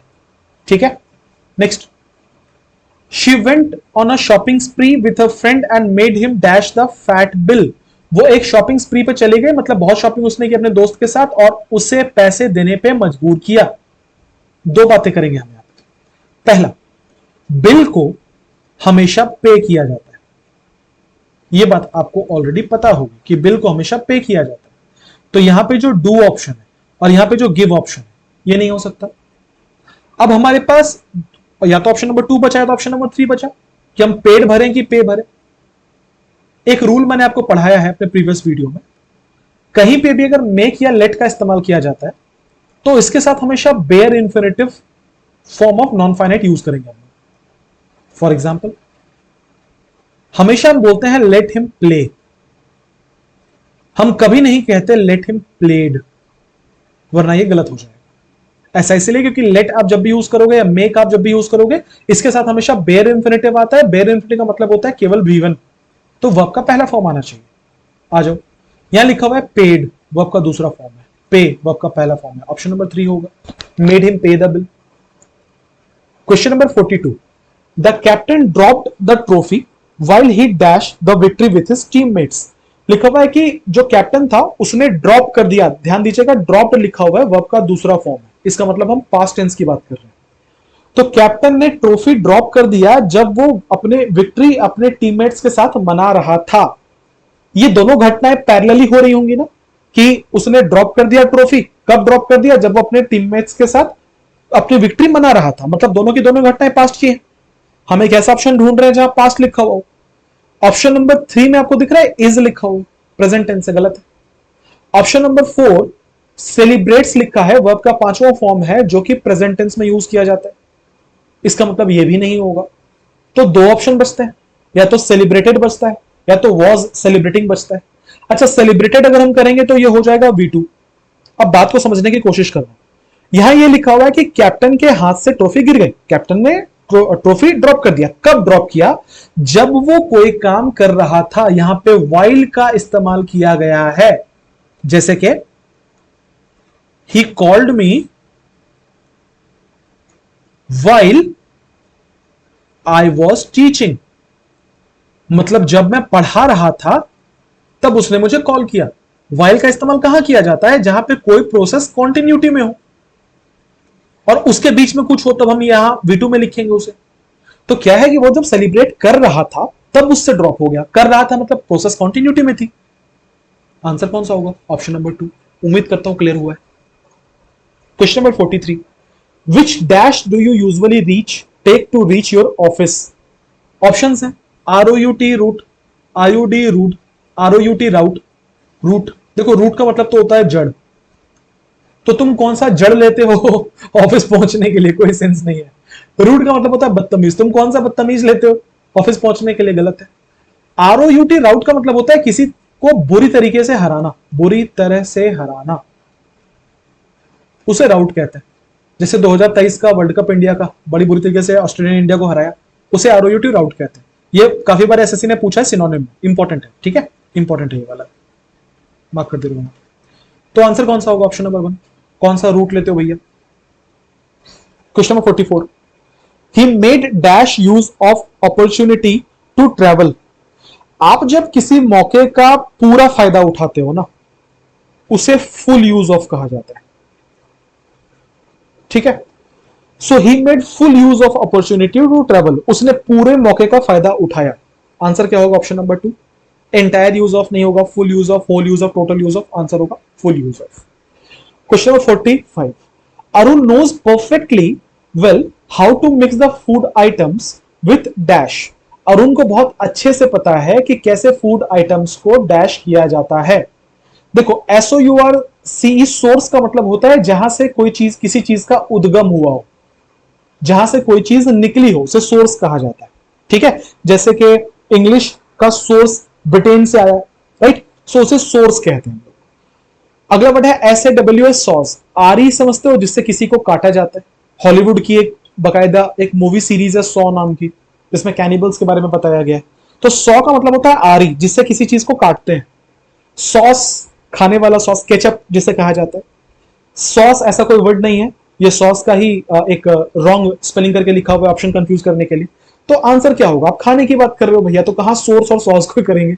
आंसर क्या होगा कि अरुण को बहुत अच्छे से पता है कि खाने को कैसे मिक्स करते हैं सॉस के साथ। सो आंसर होगा ऑप्शन नंबर 3, जो बातें मैंने बोली यहां पे लिखी।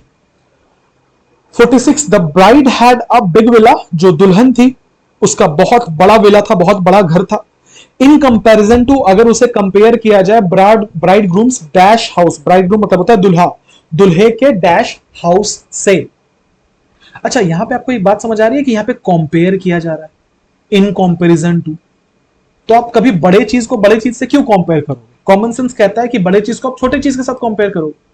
इसका मतलब लार्ज तो आंसर नहीं हो सकता कि जो दुल्हन है उसका बहुत बड़ा विला है, अगर हम लोग दूल्हे के बड़े विला के साथ कंपेयर करें तो कोई सेंस नहीं। डिस्टिंक्ट का मतलब होता है क्लियर, डिफरेंशिएट, जब आप किसी चीज के पीछे बिल्कुल क्लियर कर सकते हो। हाउस को कैसे डिस्टिंक्ट बोलोगे कि अलग घर से अगर कंपेयर किया जाए तो, दूल्हे के डिफरेंट घर से कंपेयर किया जाए। कॉमन सेंस कहता है कि इसके स्मॉल घर से अगर कंपेयर किया जाए तो।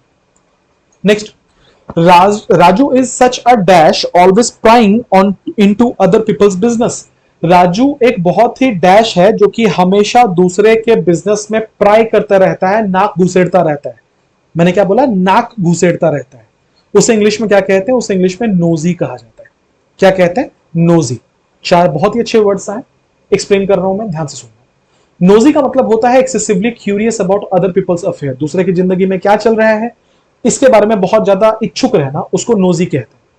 अगला वर्ड है चिकी। चिकी का मतलब होता है जब आप बड़े ही हार्मलेस तरीके से किसी का मजाक उड़ा दो तो उसको चिकी कहा जाता है। ठीक है, अगला वर्ड है पर्की। पर्की का मतलब होता है जॉन्टी। ये वर्ड एसएससी ने वन वर्ड में पूछा है, जिसका मतलब होता है उत्साही, अच्छे मूड में होना, या बहुत ही ज्यादा किसी चीज को लेकर खुश होना। ठीक है, बेसिकली हैप्पी को पर्की कहा जाता है। अब इसको ऐसे याद रख लो कि आपको अगर पर्क चॉकलेट किसी ने दे दिया सुबह सुबह तो आपका मूड अच्छा हो गया, इसका मतलब आप पर्की हो गए। ठीक है, चीकी भी याद कर लो। चीकी का मतलब मैंने क्या बोला कि बहुत हर्ट नहीं करना पर किसी का मजाक उड़ाना, उसको चीकी कहा जाता है। आपने बहुत बार सुना होगा कि चिकी रिमार्क है। चिकी रिमार्क का मतलब होता है कि कोई ऐसा मजाक करना जिससे सामने वाले को थोड़ा सा बुरा लगे, हालांकि आप बहुत डिसरिस्पेक्ट नहीं कर रहे, उसे चिकी कहा जाता है। ठीक है, सो आपने किसी का उसके परमिशन के बिना चीक मतलब उसके गाल को छू लिया, उसे बुरा भी लग सकता है, ये एक मजाक है जो आप कर रहे हो, सो चीक से चिकी को याद रखना। अगला वर्ड है स्टिंजी। स्टिंजी का मतलब होता है माइजरली, कंजूस। ये मैंने पहले भी वन ऑफ द वीडियोस में कवर किया था। कंजूस को स्टिंजी कहते हैं। ठीक है, आपके पास एक स्टिंग खरीदने के भी पैसे नहीं है। स्टिंग 20 रुपए का आता है ना, आप एक स्टिंग भी नहीं खरीदना चाहते, आप स्टिंजी हो, कंजूस हो। अब मैंने यहां क्या बोला था कि दूसरे के काम में नाक घुसेड़ रहे, तो नाक से क्या बना? नोज से नोजी बना। आंसर क्या होगा? नोजी। 47 का। 48, her voice soft and dash flowed effortlessly through the room. हमें श्रिल वर्ड का एंटोनिम ढूंढना है। ऑप्शन है मेलो, क्रॉकी, पियर्सिंग, नेजल। टफ क्वेश्चन है, जिनके स्विफ्ट में आया होगा उनको थोड़ी सी मुश्किल होगी। सबसे पहले श्रिल का मतलब समझते हैं। श्रिल का मतलब होता है किसी का ऐसा आवाज होना जो कि बहुत हाई एंड लाउड है और बहुत कर्कश है, जिसको हमने कैकोफनी पढ़ा था। ठीक है, कि कान में बड़ा तेज लगता है, बहुत श्रिल वॉइस है। मैं समझाऊंगा, श्रिल को मैं एक्सप्लेन कर दूं। बड़ी पतली सी आवाज है और ऐसा लगता है कान में हर्ट हो रहा है उसकी आवाज को सुन के, उसको श्रिल कहते हैं। अच्छा, अब क्या है मेलो? मेलो का मतलब होता है सॉफ्ट या जेंटल या रिलैक्स्ड, बहुत ही आराम से। कोई अगर आप किसी चीज को सुन रहे हो तो उसे मेलो कहा जाता है।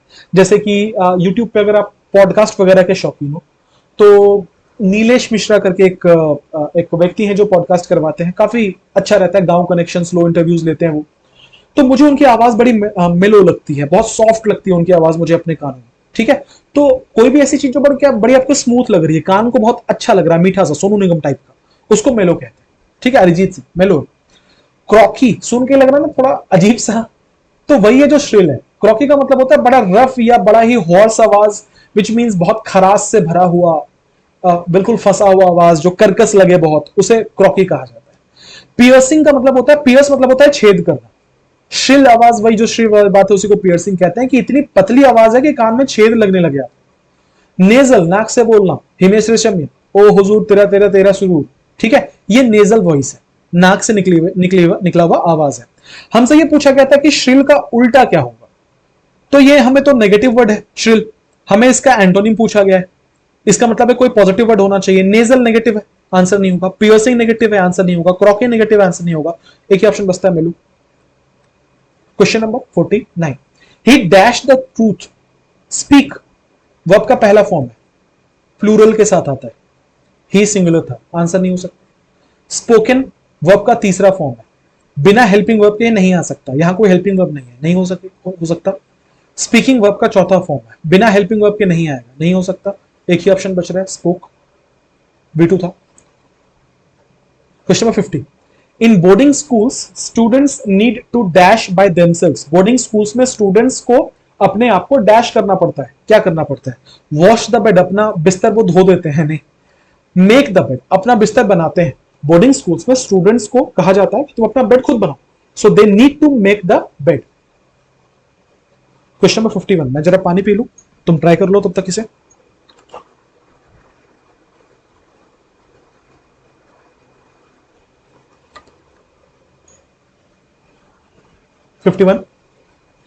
The grass on my lawn is glistening with the morning dash. जो घास है मेरे लॉन का, वो चमक रहा है मॉर्निंग डैश के साथ। घास किससे चमकेगा? सुबह सुबह क्या होगा? डू के साथ, ड्यू के साथ, डुओ के साथ, ड्यू के साथ। माउंटेन ड्यू वाला ड्यू है। ड्यू जिसे हम कहते हैं के वजह से, ड्यू टू सुना है, ठीक है, वो DUE होता है, राइट। डुओ मतलब होता है दो लोग, डू मतलब होता है कोई काम करना, DEW ड्यू का मतलब होता है ओस। सुना है ओस? क्रिकेट में बहुत सुना होगा, जो माउंटेन ड्यू वाला ड्यू है, कि बहुत ड्यू है फील्ड पर, ओस है बहुत, ठीक है। तो सुबह की जो ओस है उसे मॉर्निंग ड्यू कहा जाता है, DEW। 52, the hospital is dash the river by by by by. By the river का मतलब होता है नदी के बगल में, बगल में होने के लिए बाय का इस्तेमाल किया जाता है, ठीक है। तो आंसर क्या होगा? Option number 4। 53, after finishing all my pending assignments. मेरे जितने भी पेंडिंग असाइनमेंट्स हैं उनको खत्म करने के बाद, I plan to dash in Goa. मेरा प्लान है कि मैं गोवा में डैश करूंगा। I plan to land a meal, मैं अपना एक भोजन वहां उतारूंगा, नहीं। I plan to take a holiday in Goa, ठीक है, मेरा प्लान है कि मैं गोवा में हॉलीडे जाऊंगा। I plan to go bankrupt in Goa, मैं इतनी अयाशी करूंगा कि मैं अपना बैंक अकाउंट खाली कर दूंगा, बिल्कुल गलत है। I plan to forgive a debt, मैंने वहां पे किसी को कर्ज दिया था, मैं उसके कर्ज माफ करने का मेरा प्लान है। आंसर क्या होगा? टेक अ हॉलीडे, बच्चा वाला सवाल है। Next, the dash today will be cloudy and humid. आज का जो डैश है वो क्लाउडी है और ह्यूमिड है, ठीक है, कि बहुत पसीना चलेगा और बहुत ओवरकास्ट, बादल छाए रहेंगे। द वेटर टुडे आज का जो वेटर है ना वो बहुत ह्यूमिड रहेगा, बहुत क्लाउडी रहेगा, गलत है। द वेदर, मौसम जो है आज का बहुत क्लाउडी और ह्यूमिड रहेगा, आंसर है हमारा।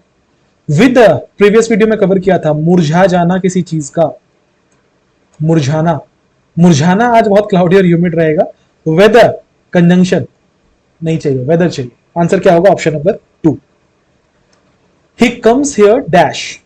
55, अब देखो फिर से जो मैं कह रहा था ना, ऐसी हरकतें कर देती है कभी कभी।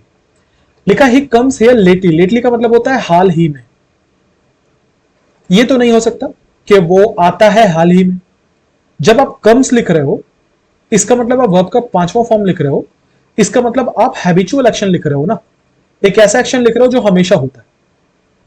तो ऐसे केस में आप वहां पे हाल ही में तो नहीं यूज कर सकते, हाल ही में आया ये हो सकता था, हाल ही में आता है कोई सेंस नहीं। ही कम्स हियर क्विकली, देखो ये ना गलत नहीं है। अब कुछ बोलेंगे sir he quickly comes here होता है, वो भी होता है, ही कम्स हियर क्विकली भी होता है, तो ये गलत नहीं है। फॉर्मली मतलब होता है पहले वाला, ये इंसान के लिए यूज किया जाता है फॉर्मली, पहले से, पहले वाला, तो ये तो नहीं होगा। He comes here daily. Answer SSC ने ये बोला था कि डेली होगा, हालांकि मेरा ये मानना है कि क्विकली भी कुछ हद तक सही है। और वही बातें हरकतें कर देती है, आपको जो क्विकली को आंसर करेंगे वो फिर चैलेंज करेंगे, क्योंकि एसएससी प्रूव नहीं कर पाएगी क्विकली नहीं होगा। एनीवेज, ज्यादा चांसेस ये है कि डेली सही होगा, इसलिए क्योंकि एक हैबिचुअल एक्शन की बात की गई थी, तो प्रेफरेंस हम हमेशा डेली को देंगे। हैविंग सेड दैट, बी भी गलत नहीं है। 56, he hasn't dash any attention to my miserable state. Miserable मतलब होता है बहुत ही दयनीय, बुरे अवस्था में, ठीक है। तो लिखा हुआ है कि उसने बिल्कुल डैश नहीं किया मेरे खराब अवस्था पे। गेव, ये वर्ब का दूसरा फॉर्म है। हम लोग जानते हैं किसी भी सेंटेंस में अगर हैज हुआ, हैव हुआ या हैड हुआ, तो उसके साथ हमेशा वर्ब का तीसरा फॉर्म लगता है। इसका मतलब यहां पे गेव टर्म जो है वर्ब का दूसरा फॉर्म है, ये तो नहीं हो सकता। He hasn't had any attention to my miserable state. उसने बिल्कुल भी अटेंशन उसके पास नहीं है मेरे मिजरेबल स्टेट का। अटेंशन नहीं है, कोई सेंस नहीं है। He hasn't made any attention, उसने कोई अटेंशन नहीं बनाया है, कोई सेंस नहीं है। He hasn't paid any attention, ये सही है।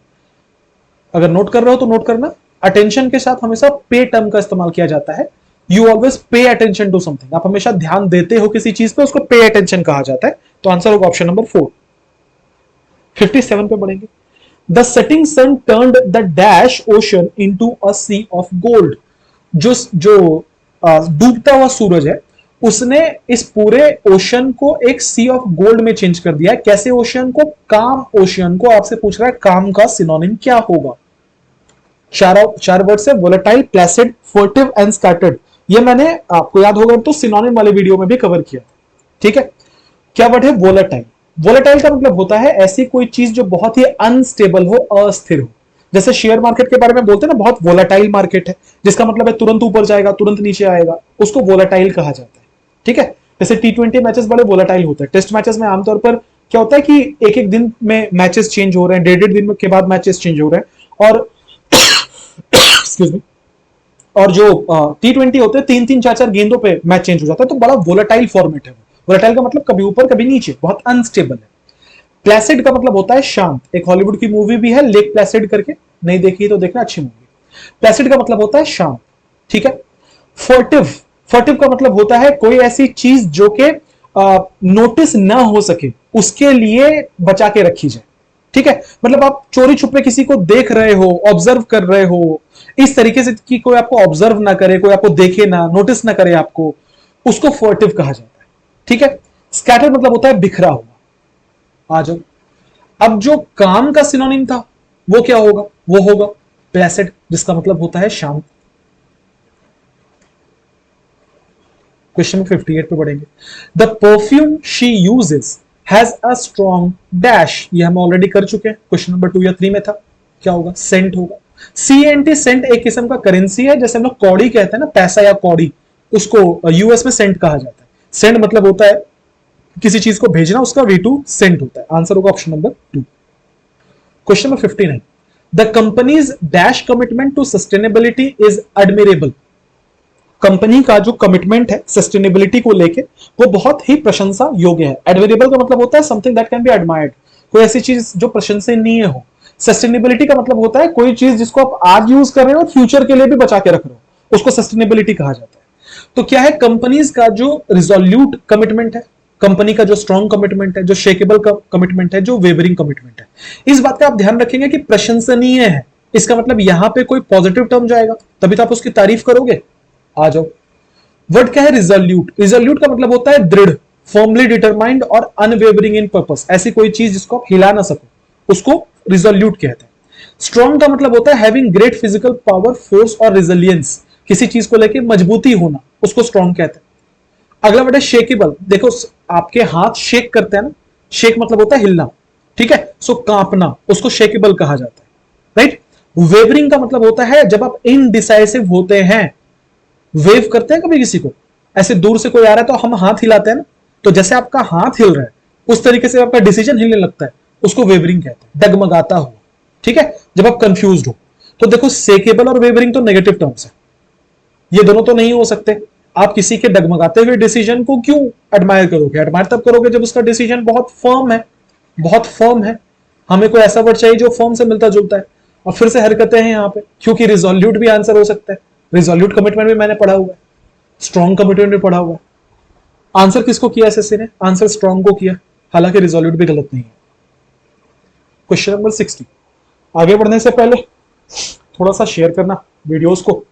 हालांकि सब्सक्राइबर्स धीरे धीरे बढ़ रहे हैं और अच्छा चैनल का ग्रोथ है, पर आप थोड़ा सा अगर शेयर कर दोगे तो मुझे मेहनत करने का और मोटिवेशन मिलेगा।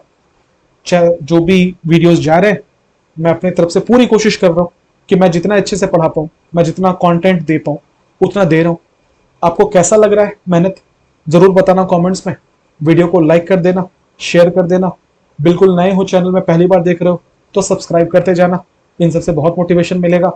अभी कुछ बच्चों ने कमेंट करना स्टार्ट किया, सर ऐड हटा दो, ऐड हटा दो। मतलब मैं गरीब बनूं? नहीं, मतलब मैं आपको पढ़ाऊं और मैं गरीब रह जाऊं? यार एक तो यूट्यूब ऐसे ही पैसा नहीं देता, अब जो भी थोड़ा बहुत पैसा दे रहा है बोले ऐड हटा दो, ऐड हटा दो। पैसे कहां से आएंगे दोस्त? मैं नहीं जाऊं गोवा, गोवा हॉलीडे करने के लिए, सिर्फ तुम ही जाओगे जॉब के बाद गोवा। मजाक कर रहा हूं। देखो लिखा है, Mala dash by cheating on the exam to win her bet with Priya. चार ऑप्शंस हैं, hit below the belt, get the sack, fell out, look down upon. लिखा हिट बिलो द बेल्ट, जिसका मतलब होता है जब आप अनफेयर तरीके से, अनएथिकल तरीके से किसी के ऊपर अटैक करते हैं, उसको बोलते हैं हिट बिलो द बेल्ट। ठीक है। कभी कभी ना बहुत सारे लोग जो हैं वो घटिया कमेंट्स करते हैं डिफरेंट सेलिब्रिटीज के इंस्टाग्राम पे जाके या यूट्यूब पे जाके, और वहां पे आप देखना सेलिब्रिटी से बोलेंगे कि लोगों को बिलो द बेल्ट नहीं जाना चाहिए। जैसे मुझे याद आ रहा है कि जब इंडिया कभी भी अगर क्रिकेट में खराब परफॉर्म करती है तो लोग क्रिकेटर्स के फैमिली तक चले जाते हैं, छोटी छोटी बच्चियों को लेकर गालियां देना स्टार्ट करते हैं। कितने मतलब नासमझ और क्या बोलूं जाहिल लोग है ना।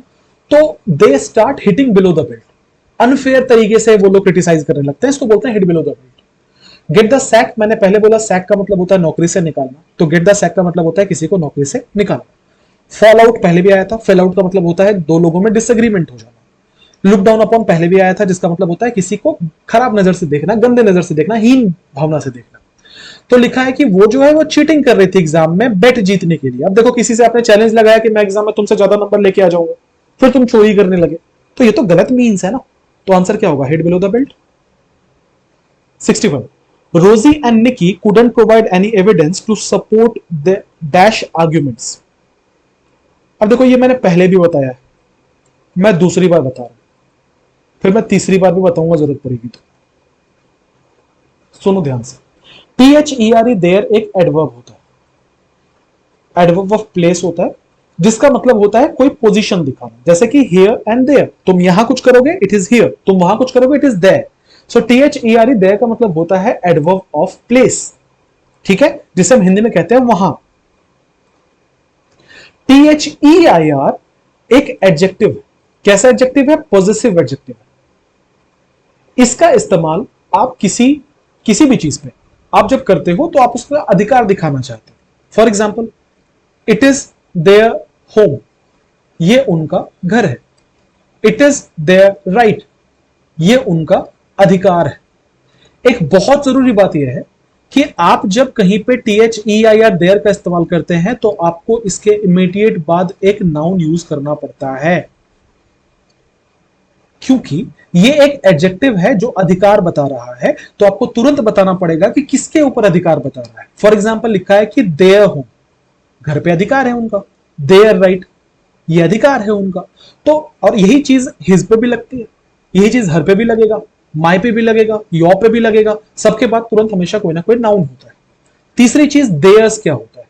तो ये एक प्रोनाउन है। कैसे यूज करते हैं ये भी मैं बता देता हूं कैसे यूज करते हैं। जैसे दिस इज देयर होम, ये उनका घर है। मैं इसी सेंटेंस को ऐसे लिख सकता हूं कि दिस होम इज देयर्स, ये उनका घर है। क्या बदला? बदला ये कि जहां पे आपने देयर लिखा था, आपको उसके इमीडिएट बाद एक नाउन लिखना पड़ा, जिसके बारे में आप ये बता रहे थे कि उसका अधिकार है उस पर। जबकि आपने जहां पे देयर्स लिखा, बात यहीं खत्म हो गई दोस्त, इसके बाद आगे कोई नाउन नहीं आएगा। तो दोनों में ये बहुत मेजर अंतर होता है कि देयर जो है वो एक एडजेक्टिव है, इसके बाद कोई ना कोई नाउन लिखना पड़ेगा। देयर्स एक प्रोनाउन है, प्रोनाउन का मतलब होता है जो नाउन के बदले आ रहा है, तो ये तो ऑलरेडी उसके बदले आ रहा है, इसके बाद कोई नाउन लिखने की जरूरत नहीं है आपको, ठीक है। एक और एग्जांपल दिखाता हूं, यही एग्जांपल है माय और माइन में। जैसे this is my choice, this is my choice, my के बाद क्या बोला, चॉइस बोला, नाउन बोला, दिस चॉइस इज माइन, खत्म हो गई बात। तो देयर मतलब होता है वहां, THEIR देयर का मतलब होता है एडजेक्टिव पॉजेसिव वाला, और देयर्स एक प्रोनाउन है। चीजें मैंने बता दी, इसके डिटेल्स मैंने बता दी, मैं आ रहा हूं डायरेक्ट इसके सोल्यूशन पे। क्या आपको यहां पे ब्लैंक के बाद आर्ग्यूमेंट्स दिख रहा है, मुझे दिख रहा है, इसका मतलब ये तो एक नाउन है। कैसे पता चला, ऐसे लगा के प्लूरल किया गया, नाउन का फीचर है ये, इसका मतलब ये तो नाउन है। यहां लिखा था देयर्स, अभी जस्ट मैंने बोला देयर्स के बाद कभी कोई नाउन नहीं आएगा, आंसर नहीं हो सकता। देयर जगह बता रहा है, जगह चाहिए क्या हमें, नहीं, हमें कह रहा था उनका आर्ग्यूमेंट है। देयर, ये तो अपोस्ट्रोफी लगा है, मतलब इसको अगर मैं खोलूं तो ये दे आर बनेगा, फिर तो ये सब्जेक्ट वर्ब ऑब्जेक्ट वाला फॉर्म ले लिया, गलत है। आंसर क्या होगा, ऑप्शन नंबर 4। उम्मीद करता हूं क्लियर है ये concept. Question number 62, all the players from this athletic club participated in the tournament and dash one of them got a medal. लिखा है सारे प्लेयर्स एथलेटिक क्लब के पार्टिसिपेट किया उन्होंने टूर्नामेंट में, and dash one of them, each one of them, हर किसी को एक मेडल मिला, नन वन ऑफ देम, ऐसा इंग्लिश में भाई कुछ नहीं होता, नन का मतलब ये होता है नो वन, तो क्या नो वन वन बोलोगे क्या, दे वन, हाँ वन मतलब होता है प्रत्येक, प्रत्येक के साथ दे कैसे लगाओगे, प्लूरल हो जाएगा, ऑल प्लूरल हो जाएगा, आंसर क्या होगा, ईच वन। सिंपल सवाल। दीज पीपल आर आर्टिस्ट्स, ये जो लोग हैं ये आर्टिस्ट हैं, dash skills are extraordinary, क्या भराएगा, अभी जस्ट बताया था, देयर जगह बता रहा है, देयर के बाद एक नाउन आना चाहिए, ये तो दे आर लिखा है, दे आर स्किल्स, वही लोग स्किल है, गलत है, दे और वो या उनका, आंसर क्या होगा, ऑप्शन नंबर 2, ये चूंकि एक नाउन था। नेक्स्ट, ये मैंने प्रीवियस वीडियोस में भी कवर किया। The dash purpose of the coaching was to identify the talented players, MANE mane, MAIN main, MEN men, MINE mine, क्या पर्पस होगा, ऑब्वियसली हमेशा मेन पर्पस होगा, मुख्य जो उसका पर्पस है, इतना सिंपल भी नहीं रखना चाहिए यार। Shyam has reserve a dash in the train for his wife as she will be giving dash the child soon. Actually यहां पे आपको कंफ्यूज करने की कोशिश की गई थी बर्थ और बर्थ में, ठीक है। ये जो BERTH बर्थ, बर्थ है ना, इसका मतलब होता है सीट, कहां का सीट, ट्रेन की सीट, ट्रेन की सीट को बर्थ कहते हैं, BERTH। BIRTH बर्थ मतलब होता है पैदा, पैदा जो उसको कहते हैं ना, पैदा करना, उसको बर्थ कहते हैं, BIRTH। अब क्या लिखा हुआ था कि ट्रेन में क्या रिजर्व करेगा, BERTH बर्थ, क्योंकि उसकी वाइफ एक बच्चे को जन्म देने वाली है, तो जन्म देने के लिए इंग्लिश में क्या यूज करते हैं, BIRTH बर्थ। तो पहले वाले में ई था, दूसरे वाले में आई था, पहले वाले में ई था, दूसरे वाले में आई था, आंसर होगा ऑप्शन नंबर 2, 65 का।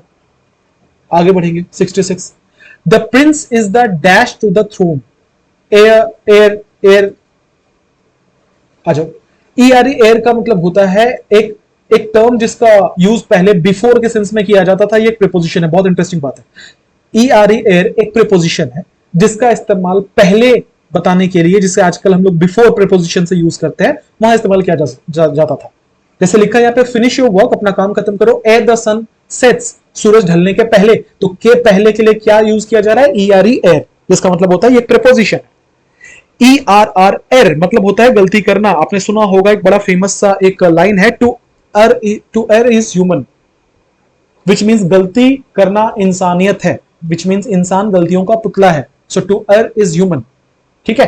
एरर वाला अर भी यहीं से बनकर आया है, सो अर मतलब होता है गलती, ठीक है। यह है एयर, एयर का मतलब क्या होता है, एयर का मतलब होता है किसी भी गद्दी का उत्तराधिकारी, आपने सुना होगा he is an heir to the throne, heir का मतलब होता है उत्तराधिकारी, वो व्यक्ति जो राजा के बाद राजा बनेगा, आमतौर पर राजा का बेटा ही होता है, तो उसे एयर कहा जाता है, ठीक है। आंसर क्या होगा, ऑप्शन नंबर 4, क्योंकि थ्रोन की बात की गई थी, थ्रोन मतलब गद्दी होता है, गद्दी की बात की गई थी, तो आंसर होगा 4 number, air. Serena dash from fever since the 5th of this month, यहाँ 5th था, गलती से मैंने 5 इंचेस लिख दिया लग रहा है, लिखा है सेरेना जो है वो फीवर से सफर कर रही है 5वें जो तारीख है इस महीने के, उससे। ये हमने पहले भी पढ़ा है कि अगर किसी जगह पे सिंस का इस्तेमाल किया जाए या फॉर का इस्तेमाल किया जाए तो हमेशा परफेक्ट कॉन्टिन्यूअस में स्ट्रक्चर बनेगा, ठीक है, परफेक्ट कॉन्टिन्यूअस में बनेगा। ये तो V5 है, इज सफरिंग कॉन्टिन्यूअस है, has been suffering present perfect continuous है, सफर्ड पास्ट इंडेफिनिट है, आंसर का क्या होगा, option number 3, has been suffering. 68. The teacher asked the students to dash attention towards the instruction given by the project. मैंने पहले बोला और लिखवाया भी आपको कि अटेंशन के लिए पे अटेंशन का इस्तेमाल किया जाता है। ठीक है, आंसर क्या होगा? Option number 4. I have observed that there is a proper natural dash even at 6 o'clock on summer mornings. लिखा हुआ मैंने ऑब्जर्व किया है कि एक प्रॉपर नेचुरल बिल्कुल प्राकृतिक डैश है 6 बजे भी गर्मियों के मौसम में। लाइट समझते हैं। लूसेंट पढ़ते हैं जीएस में, बहुत इंपॉर्टेंट है। लूसेंट से प्रिपेयर कर रहे हैं सर। लूसेंट क्या होता है? शाइनिंग और ग्लोइंग विथ लाइट। कोई भी ऐसी चीज जिससे रोशनी निकले उसे लूसेंट कहा जाता है, जिससे वन वर्ड में एसएससी ने बहुत बार पूछा है ल्यूमिनस के नाम से। ठीक है, अब देखो लूसेंट अभी आ रहा है ना ऑप्शन में, हो सकता है अगले साल वन वर्ड में आ जाए, इसीलिए मैं ऑप्शंस पढ़ाता हूं हमेशा। सो लूसेंट का मतलब क्या है? ल्यूमिनस, ऐसी कोई चीज जो बहुत खूबसूरत है। खूबसूरत बोल रहा हूं मैं, बहुत चमकीली है। स्पार्कल, इसका मतलब ये होता है ग्लिटर, जिसका मतलब होता है किसी चीज का चमकना। ग्लीम, ग्लीम का मतलब होता है झलकना। ठीक है, ग्लीम मतलब होता है किसी चीज किसी का नजर में आना। आ जाओ। मैंने ऑब्जर्व किया है कि बिल्कुल प्रॉपर नेचुरल क्या है? लूसेंट है, चमकीला ऑब्जेक्ट है। स्पार्कल है, चमक है। ग्लीम है, हल्की सी झलक है। आंसर क्या होगा? बहुत क्लियर, लाइट है। 70. Lewis was aggressive dash Moody and brilliantly clever. एक आदमी है लिविस नाम का, एग्रेसिव उसके बारे में बोला जा रहा है। यहां पे भी एक क्वालिटी है, मूडी है और ब्रिलियंटली क्लेवर है। इसका मतलब यह है कि यहां पे कोई नेगेटिव वर्ड जाना चाहिए। एग्रेसिव नेगेटिव वर्ड है, ब्रिलियंटली क्लेवर नेगेटिव सेंस में यूज किया जा रहा है, मूडी नेगेटिव वर्ड है। हमसे पूछा जा रहा है कि यहां पे एक नेगेटिव वर्ड आएगा जो कि नॉर्मल का एंटोनिम होगा। तो नॉर्मल के एंटोनिम को क्या कहते हैं? क्या उसे सेल्फिश कहते हैं? सेल्फिश मतलब मतलबी होता है। मतलबी, तो ये तो उल्टा अगर हम इसको करें तो जेनरस होना चाहिए। जेनरस मतलब होता है जो दूसरों की भलाई के लिए काम करे। सेल्फिश मतलब तो सिर्फ अपना सोचे। हमें तो नॉर्मल का उल्टा लिखना है, जनरस का उल्टा थोड़ी लिखना है, तो ये आंसर नहीं होगा। फीबल का मतलब होता है कमजोर। ये भी कई बार एसएससी ने पूछा है सिनोनिम में। कमजोर तो नहीं हो सकता नॉर्मल का उल्टा। एक्सेंट्रिक, जिसका मतलब होता है अजीब, कोई ऐसा इंसान जिसको आप प्रिडिक्ट ना कर पाए, बहुत अजीब हरकतें करता हो, उसे एक्सेंट्रिक कहा जाता है। ये आंसर हो सकता है। डॉगमेटिक, पहले भी पढ़ाया है मैंने कई बार। डॉगमेटिक का मतलब होता है एक ऐसा इंसान जो हमेशा ये सोचता हो कि जो मुझे पता है वही सत्य है, जो मैं कह रहा हूं वही सत्य है, जो मैं मान रहा हूं वही सत्य है, जो बिल्कुल रेसिपिएंट नहीं है दूसरों के ओपिनियन के लिए, उसको डॉगमेटिक कहा जाता है। ठीक है, इसको याद करो, तब मैंने पढ़ाया भी था कि अगर कोई इंसान कुत्तों की तरह भौंक रहा है कि जो मुझे पता है मैं वही बोलूंगा बस, उसको डॉगमेटिक कहा जाता है। जो डॉग वर्ड से मैंने कनेक्ट किया था, प्रीवियस वीडियोस में मैंने कवर किया। आंसर क्या है? एक्सेंट्रिक। जो बातें मैंने बोली यहां लिखी है, पढ़ लेना बात। I am scared of snakes, मुझे सांप से डर लगता है। Likewise you are dash of lizards, उसी तरह तुम्हें लिजर्ड से डैश लगता है। अच्छा, लाइकवाइज का मतलब क्या होता है? ठीक उसी तरह। तो अगर यहां पे स्केयर्ड होने की बात की जा रही है तो यहां पे भी स्केयर्ड जैसा ही कोई वर्ड आना चाहिए। आ जाओ ऑप्शन पे। लिखा है पैशनेट, मुझे यार बड़ा आनंद आता है छिपकली के साथ। गलत है। क्रिटिकल, मैं आलोचना करता हूं कि वो छिपकली तेरे 4 पैर क्यों है, भगवान ने तुझे ऐसा क्यों बनाया। गलत है। फॉन्ड का मतलब होता है मुझे बड़ा लगाव है, तो फिर यहां लाइकवाइज क्यों लिखा है? लाइकवाइज का मतलब है अगर स्नेक से ये डरता है तो ये भी लिजर्ड से डरता है। आंसर क्या होगा? Option number 4, fearful. I would like to reach the dash of the Everest. Pike, peak, peak का मतलब होता है चुनना। ठीक है, पीक या पीक। आ जाओ। देखो, पाइक एक किस्म के वेपन को कहा जाता है। अगर आप देख पा रहे हो, एक भाला जैसा एक वेपन होता है, उसको पाइक कहते हैं। ठीक है, और ये किस्म का मछली भी है। पाइक एक मछली का प्रकार भी है, दोनों होता है। सो पाइक होगा। अगला पिक मतलब होता है चुनना। पीक का मतलब होता है झांकना, to have a quick look at something. ठीक है, जैसे please don't peek into my matters, please मेरे मैटर्स में झांकना बंद करो। अगला होता है पीक का मतलब होता है चोटी। हिमालय की चोटी को पीक ऑफ हिमालयाज कहते हैं। कहते हैं ना, बॉलीवुड अपने पीक पे था उस वक्त पे, क्रिकेट अपने पीक पे था उस वक्त पे। तो पीक मतलब होता है शिखर, तो शिखर वाला आंसर होगा। आप एवरेस्ट की बात करें तो शिखर वाला ही आंसर होगा। The meeting was brought to a dash conclusion. Synonym of rapid, हमें रैपिड का सिनोनिम भरना है यहां पर। ऑप्शंस है परवायस, स्टबर्न, ग्रिम या हेस्टी। देख लो, ये सारे प्रीवियस ईयर क्वेश्चंस हैं। परवायस पहले पूछ चुका है, इंपरवायस भी पूछा है, परवायस भी पूछा है। परवायस का मतलब होता है कोई भी ऐसा इंसान जो कि चीजों को अपने थ्रू पास होने देता है, या ऐसे बोले कि चीजों को सुनता है। एक रेसिपिएंट इंसान जो होगा उसको परवायस कहा जाता है। इसका उल्टा इंपरवायस हो सकता है। या डॉगमेटिक, अभी पढ़ाया था, डॉगमेटिक भी इसका उल्टा हो सकता है, नोट करते जाना। सो परवायस का मतलब होता है कोई भी ऐसा इंसान जो कि चीजों को सुनता है, समझता है, प्रोसेस करता है, जिद्दी नहीं है किसी चीज को लेकर। स्टबर्न उसी का उल्टा है, जिद्दी बिल्कुल। ठीक है। ग्रिम का मतलब होता है कोई ऐसी चीज जो कठोर हो या निराशाजनक हो, निराशाजनक को भी ग्रिम कहते हैं। अगला बेटा हेस्टी, हेस्टी का मतलब होता है क्विकली, किसी चीज को करना, बोले कम हेस्टीली, जल्दी आओ यार। सो हेस्टी का मतलब होता है जल्दी, हड़बड़ी में। हमसे बोला गया था रैपिड का सिनोनिम बताओ, तो हेस्टी ही तो होगा। आंसर क्या, ऑप्शन नंबर 4। ये सब देखो डायरेक्ट याद करने वाले वर्ड्स हैं, अगर आपको याद नहीं है तो ये सब कुछ में आप फंसोगे definitely. Next, the dash of well is 2 tons. Well का डैश 2 टन है, तो वेल का क्या होगा, वजन ही तो होगा। आंसर क्या होगा, ऑप्शन नंबर 1 वेट। और भी वर्ड्स थे, वीट वेट, जानवरों के डॉक्टर को वेट कहा जाता है, जानवरों के डॉक्टर को हम लोग वेट कहते हैं। वेट मतलब गीला, वेट मतलब इंतजार करना। In spring the leaves are bright green whereas they appear dash in autumn. लिखा है स्प्रिंग के मौसम में जो लीव्स हैं, जो पत्ते हैं, वो ब्राइट ग्रीन हैं, जबकि जबकि जैसे यूज किया, आगे वाला इसका कॉन्ट्रास्ट बनेगा। अगर ये पॉजिटिव है तो आगे नेगेटिव बनेगा, जो डेफिनेटली ये पॉजिटिव था ब्राइट, तो ये नेगेटिव होगा। जैसे मैं बहुत अच्छा हूं, जबकि मेरा भाई मेरा बिल्कुल उल्टा और बहुत कमीना है, तो मैं कह रहा हूं मैं बहुत अच्छा हूं, इसका मतलब पॉजिटिव बात। जबकि वेयर एज मेरा भाई कमीना है, नेगेटिव बात। तो जब आप वेयर एज लगा रहे हो, इसका मतलब क्या होगा, एक तरफ कॉन्ट्रास्ट होगा, एक तरफ पॉजिटिव, दूसरी तरफ नेगेटिव। तो हम यहां पे कोई नेगेटिव टर्म ढूंढ रहे हैं। ठीक है। ऑप्शन है डल, ग्लीमिंग, डैजलिंग, ल्यूमिनस।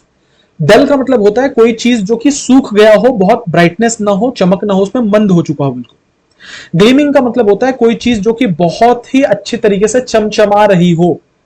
डैजलिंग का मतलब होता है बहुत ही ज्यादा चमचमाहट से भरा, चमकदार, जो आंखें चुंधिया दे आपकी बिल्कुल, उसको डैजलिंग कहा जाता है। ल्यूमिनस का मतलब होता है कोई ऐसी चीज जिससे रोशनी निकल रही हो। ये तीनों terms, gleaming, dazzling, luminous, positive terms है या नहीं है? मैंने क्या बोला, हमें नेगेटिव टर्म चाहिए था, आंसर क्या होगा, डल होगा। 76, it is the dash to reach Delhi. लिखा हुआ है कि ये दिल्ली पहुंचने का सबसे डैश है, क्या हो सकता है? It is the fastest route, it is the quickest route, it is the lowest root.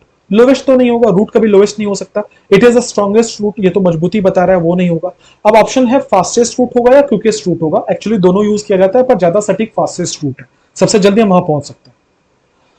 The cats entry into the store room was dash. ये मैं पहले भी बता चुका हूं, पहले भी आया है ये एग्जाम्स में। क्वाइट और क्वाइट में अंतर होता है। क्वाइट का मतलब होता है चुप, क्वाइट का मतलब होता है काफी। ये एक एडजेक्टिव है और ये एक एडवर्ब है। ठीक है। जैसे I am quite good at something, good adjective था, इसको क्वालिफाई करने के लिए क्वाइट आ रहा था जो कि एडवर्ब था। मैं याद रखने का तरीका बता रहा हूं। क्वाइट मतलब काफी, काफी अच्छा, क्वाइट गुड। क्वाइट चुपचाप रहो, बी क्वाइट, चुप रहो भाई। सो क्वाइट का मतलब क्या होता है, चुप।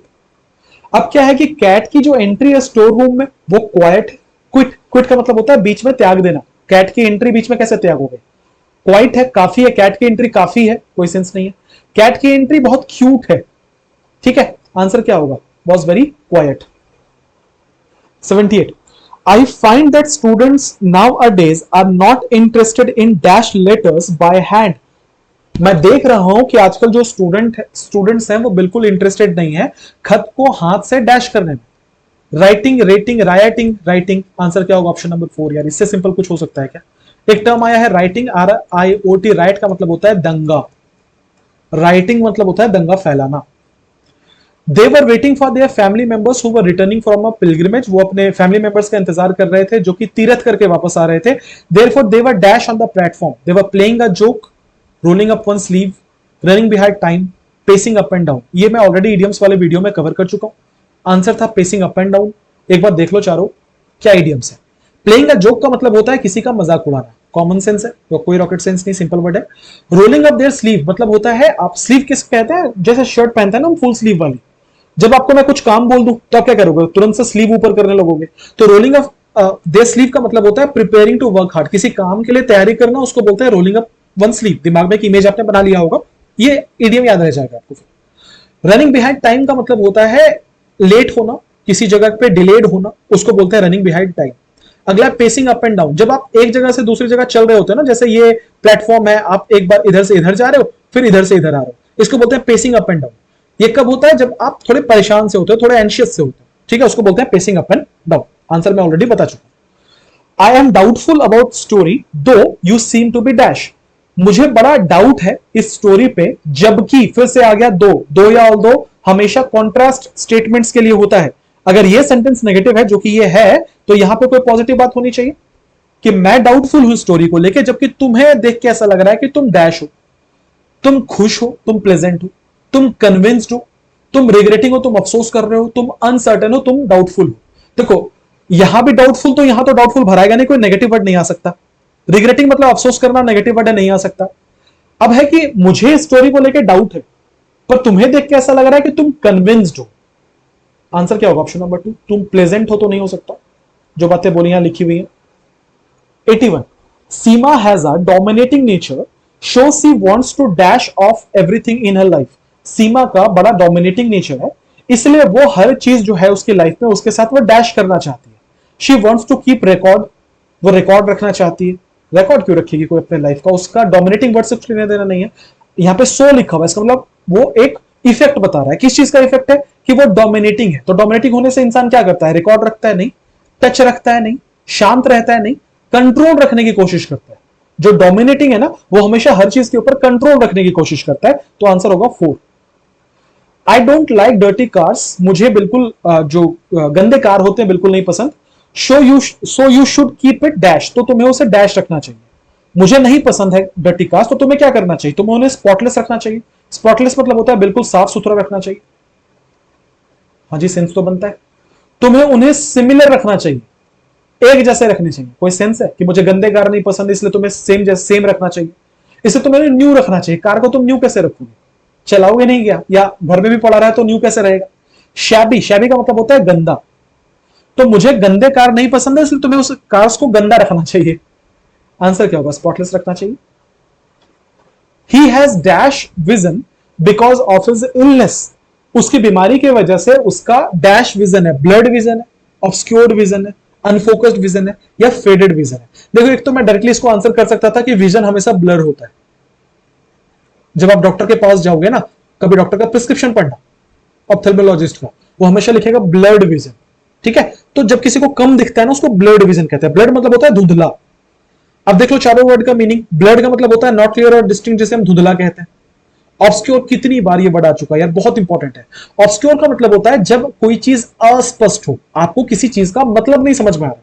यहां बात सिर्फ देखने की नहीं है, आप किसी चीज को नहीं समझ पा रहे, इनकॉम्प्रिहेंसिबल आपके लिए वो, तो वो ऑब्सक्योर्ड है। जैसे आपका कोई मूव मुझे ऑब्सक्योर्ड लगता है ना। जैसे मेरी पढ़ाई आपको ऑब्सक्योर्ड लगती है, क्लियर नहीं हो पा रहा। अनफोकस्ड का मतलब होता है जिसमें फोकस की कमी हो। फेडेड का मतलब होता है मुरझा जाना। आंसर मैंने बता दिया है, ब्लड होगा। You can't stop the dash of current outflow. Outflow का हमें एंटोनिम, आउटफ्लो मतलब किसी चीज का बाहर जाना, तो उल्टा क्या होगा? अंदर आना। ऑलरेडी मैं पढ़ा चुका हूं। इनफ्लक्स, याद करो वो टूरिस्ट वाला जो क्वेश्चन था, आज की वीडियो में कवर किया था, वहां पे इनफ्लक्स आया था ना, किसी चीज का अंदर आना, उसको हम लोग इनफ्लक्स कहते हैं। खैर, और भी वर्ड्स आए तो मैं एक बार बता दूं। डिल्यूज का मतलब क्या होता है? डिल्यूज का मतलब होता है अत्यधिक या बाढ़, अ सीवियर फ्लड और N overwhelming amount of something. The city faced a deluge of rain that caused widespread flooding. City ने फेस किया बहुत बड़ा, बहुत भारी संख्या में बारिश, जिसके वजह से जो है फ्लड आ गए, बाढ़ आ गया। तो डिल्यूज का मतलब होता है बहुत ही बड़ी संख्या में किसी चीज का होना। इनकम मतलब तो समझते हो जो पैसे मिले। इनफ्लक्स मैंने बता दिया, बहुत सारे लोगों का इकट्ठा प्रवेश करना। टोरेंट, टोरेंट एक किस्म के सैलाब को कहते हैं, जब कभी पानी का जो स्ट्रीम है वो बहुत तेजी से आए, बाढ़ जैसा, सैलाब जैसा, उसको टोरेंट कहा जाता है। आगे है Tom is trying to dash as soon as possible. Tom is trying to experience a job, वो एक जॉब को एक्सपीरियंस करना चाहता है जितनी जल्दी हो सके। एक जॉब रिसीव करना चाहता है, वो एक जॉब पाना चाहता है। Get a job, learn a job, job को लर्न नहीं कर सकते। कितना सिंपल सवाल है। Next, Leena was filled with dash when she saw the diamond ring as her wedding gift. Leena जो है वो बिल्कुल भर गई डैश से जब उसने डायमंड रिंग देखा अपने वेडिंग गिफ्ट का। Leena was filled with astonishment. astonishment का मतलब होता है सरप्राइज्ड, ठीक है, और नेगेटिव सेंस में नहीं, पॉजिटिव सेंस में, विथ प्लेजर। अगला वर्ड है हॉटीनेस। हॉटी का मतलब होता है घमंडी। तो क्या है कि लीना जो है घमंड से भर गई जब उसने डायमंड रिंग देखा, कोई सेंस नहीं है। मेजरमेंट का मतलब होता है नापना, कोई सेंस नहीं है। लीना खुशी से भर गया। फिर से देखो हरकतें। एसएससी ने आंसर किया 86 का 1।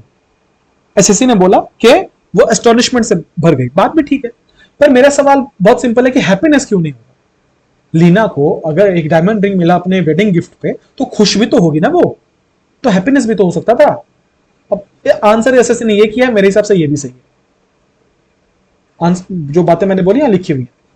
Yesterday he dash pizza and dash burgers in one go. अब यहां पे 8 और 8 के बीच का अंतर है। ये वाला 8 क्या है? ये वर्ब का दूसरा फॉर्म है। कौन से वर्ड का? ईट का, भोजन करना, ये वर्ब का फॉर्म है। ये 8 जो है ये एक एडजेक्टिव है जो संख्या बता रहा है, न्यूमरल एडजेक्टिव है। आ जाओ। येस्टरडे ही डैश पिज्जा, कल क्या करेगा? पिज्जा खाएगा। इसका मतलब यहां पे 8 भरना चाहिए था। उसने क्या खाया? एक पिज्जा खाया और उसके साथ 8 बर्गर्स खाए। एक्चुअली यहां पे अ पिज्जा होना चाहिए था, पता नहीं क्यों लिखा नहीं एसएससी ने। सो yesterday he at a pizza होना चाहिए था एंड 8 बर्गर्स। तो पहले वाले में 8 आएगा, 80 वाला, दूसरे में EIGST वाला। आंसर क्या होगा? ऑप्शन नंबर 2, 87 का। आगे बढ़ेंगे, 88 पे आएंगे। Ujjwal was imprison for dash a crime. Imprison मतलब होता है किसी को प्रिजन के अंदर डाल देना, जेल हो जाना। उज्जवल को जेल हो गई डैश क्राइम के लिए। क्या क्राइम के लिए? For making a crime, for undertaking a crime, for involving a crime, for committing a crime. ये सब यार आप रीडिंग करते हो तो आपको बच्चों वाला सवाल लगेगा, ये हमेशा क्राइम को कमिट किया जाता है। Next, dash road to Taj Mahal passes through dash forest. अब क्या लिखा हुआ है? जीरो मतलब है कोई आर्टिकल इस्तेमाल नहीं होगा। अब देखो, रोड भी काउंटेबल नाउन है सिंगुलर में, फॉरेस्ट भी काउंटेबल नाउन है। एक फॉरेस्ट, 2 फॉरेस्ट गिन सकते हैं कभी कभी हम लोग, अगर हम ऑन अ होल फॉरेस्ट की बात करें तो ये नो आर्टिकल वाला तो आंसर नहीं, आर्टिकल तो आएगा, पक्की बात है। अब देखते हैं यहां पे क्या लिखा हुआ था। Dash road to Taj Mahal, a road to Taj Mahal मतलब ताजमहल के लिए बहुत रास्ते हैं, उनमें से एक नहीं। मैं ये नहीं कहना चाहता, मैं कहना चाहता हूं वो रास्ता जो ताजमहल को लेके जाता है वो एक फॉरेस्ट से होके गुजरता है, क्योंकि मैं इस रोड को डेफिनेट करना चाह रहा हूं। ये कौन सा रोड है? वो रोड जो ताजमहल लेके जाता है। तो जब मैं इसको डेफिनेट करना चाहता हूं तो मैं आर्टिकल क्या यूज करूंगा? द यूज करूंगा। तो फर्स्ट वाले में द होना चाहिए। यहां पे अ है, यहां पे अ है। आंसर क्या होगा? Option number 2। 90, her father dash her to opt for a chemistry dash in her final year। उसके पिता ने अलाउ किया कि वो केमिस्ट्री डैश करे अपने फाइनल ईयर में। अब यहां पे 2-4 वर्ड्स हैं, जरा उनको मैं क्लियर कर दूं।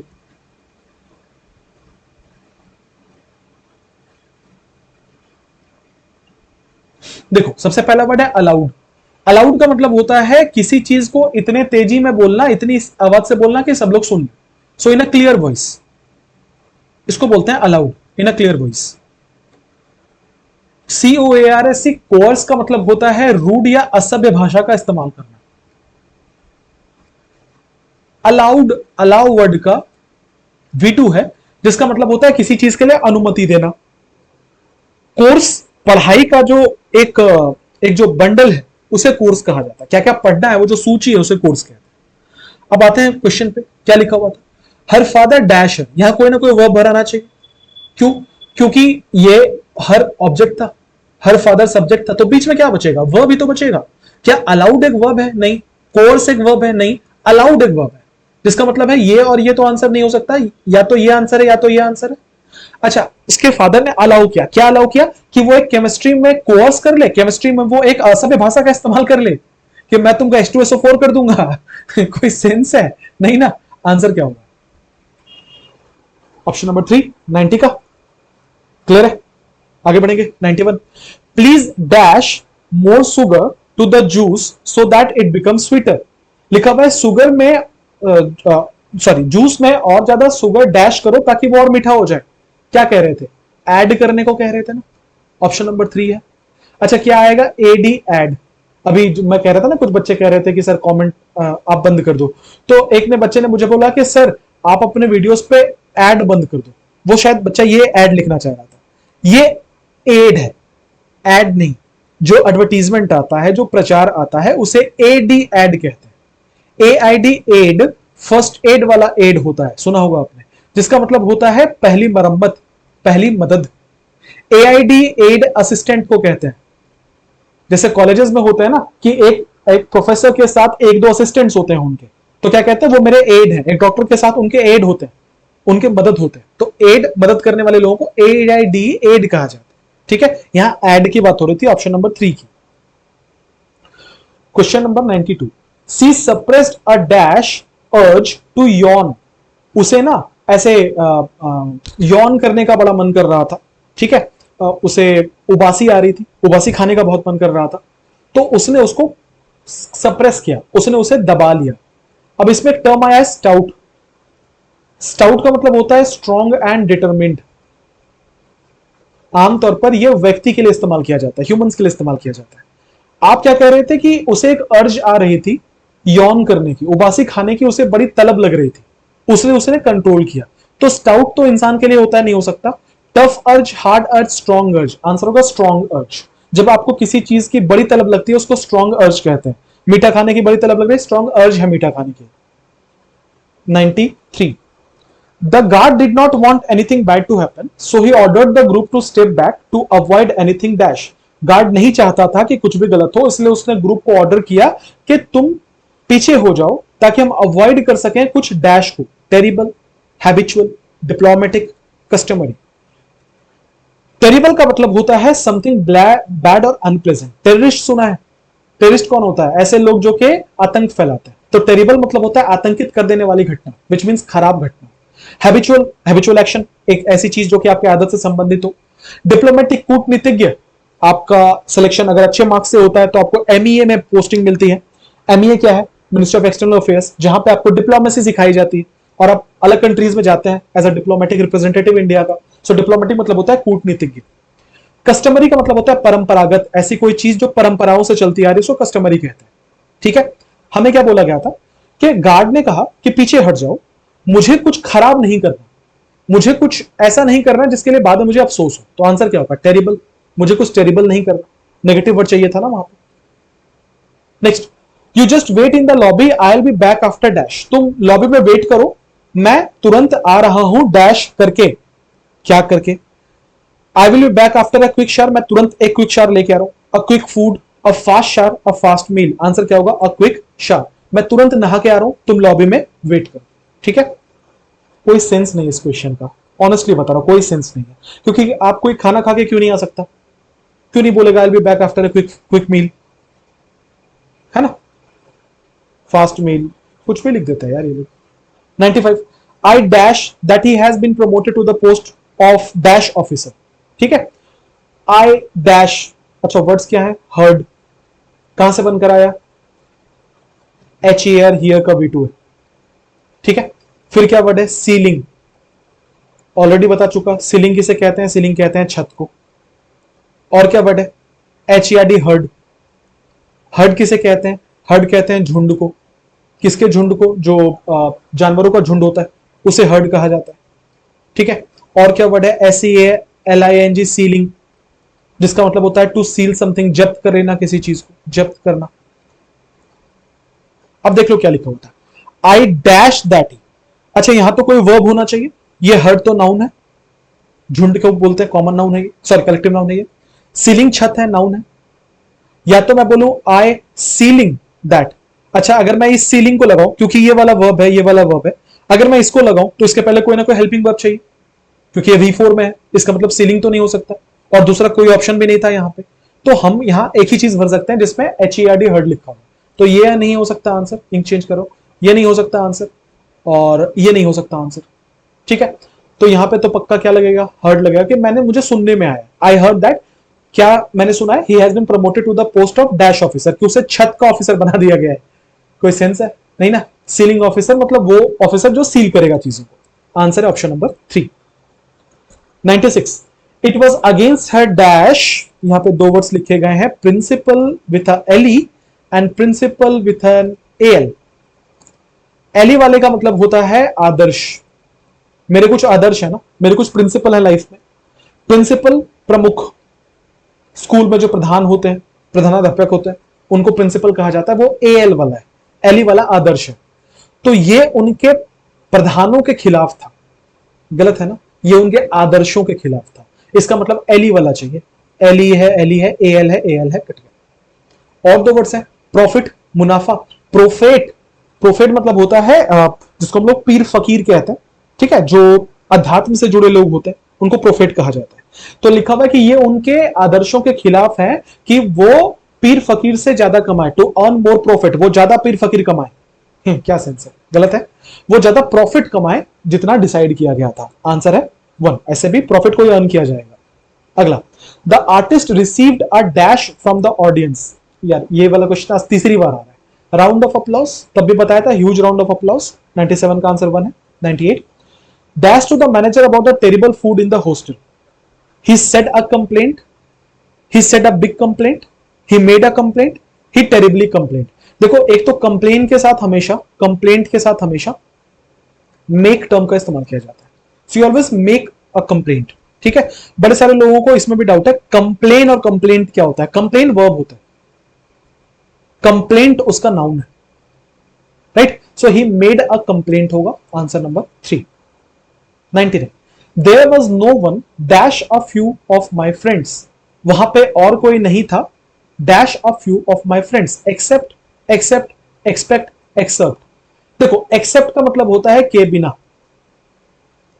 मतलब वहां पे मेरे दोस्तों के बिना और कोई नहीं था, मेरे कुछ दोस्तों के बिना और कोई नहीं था।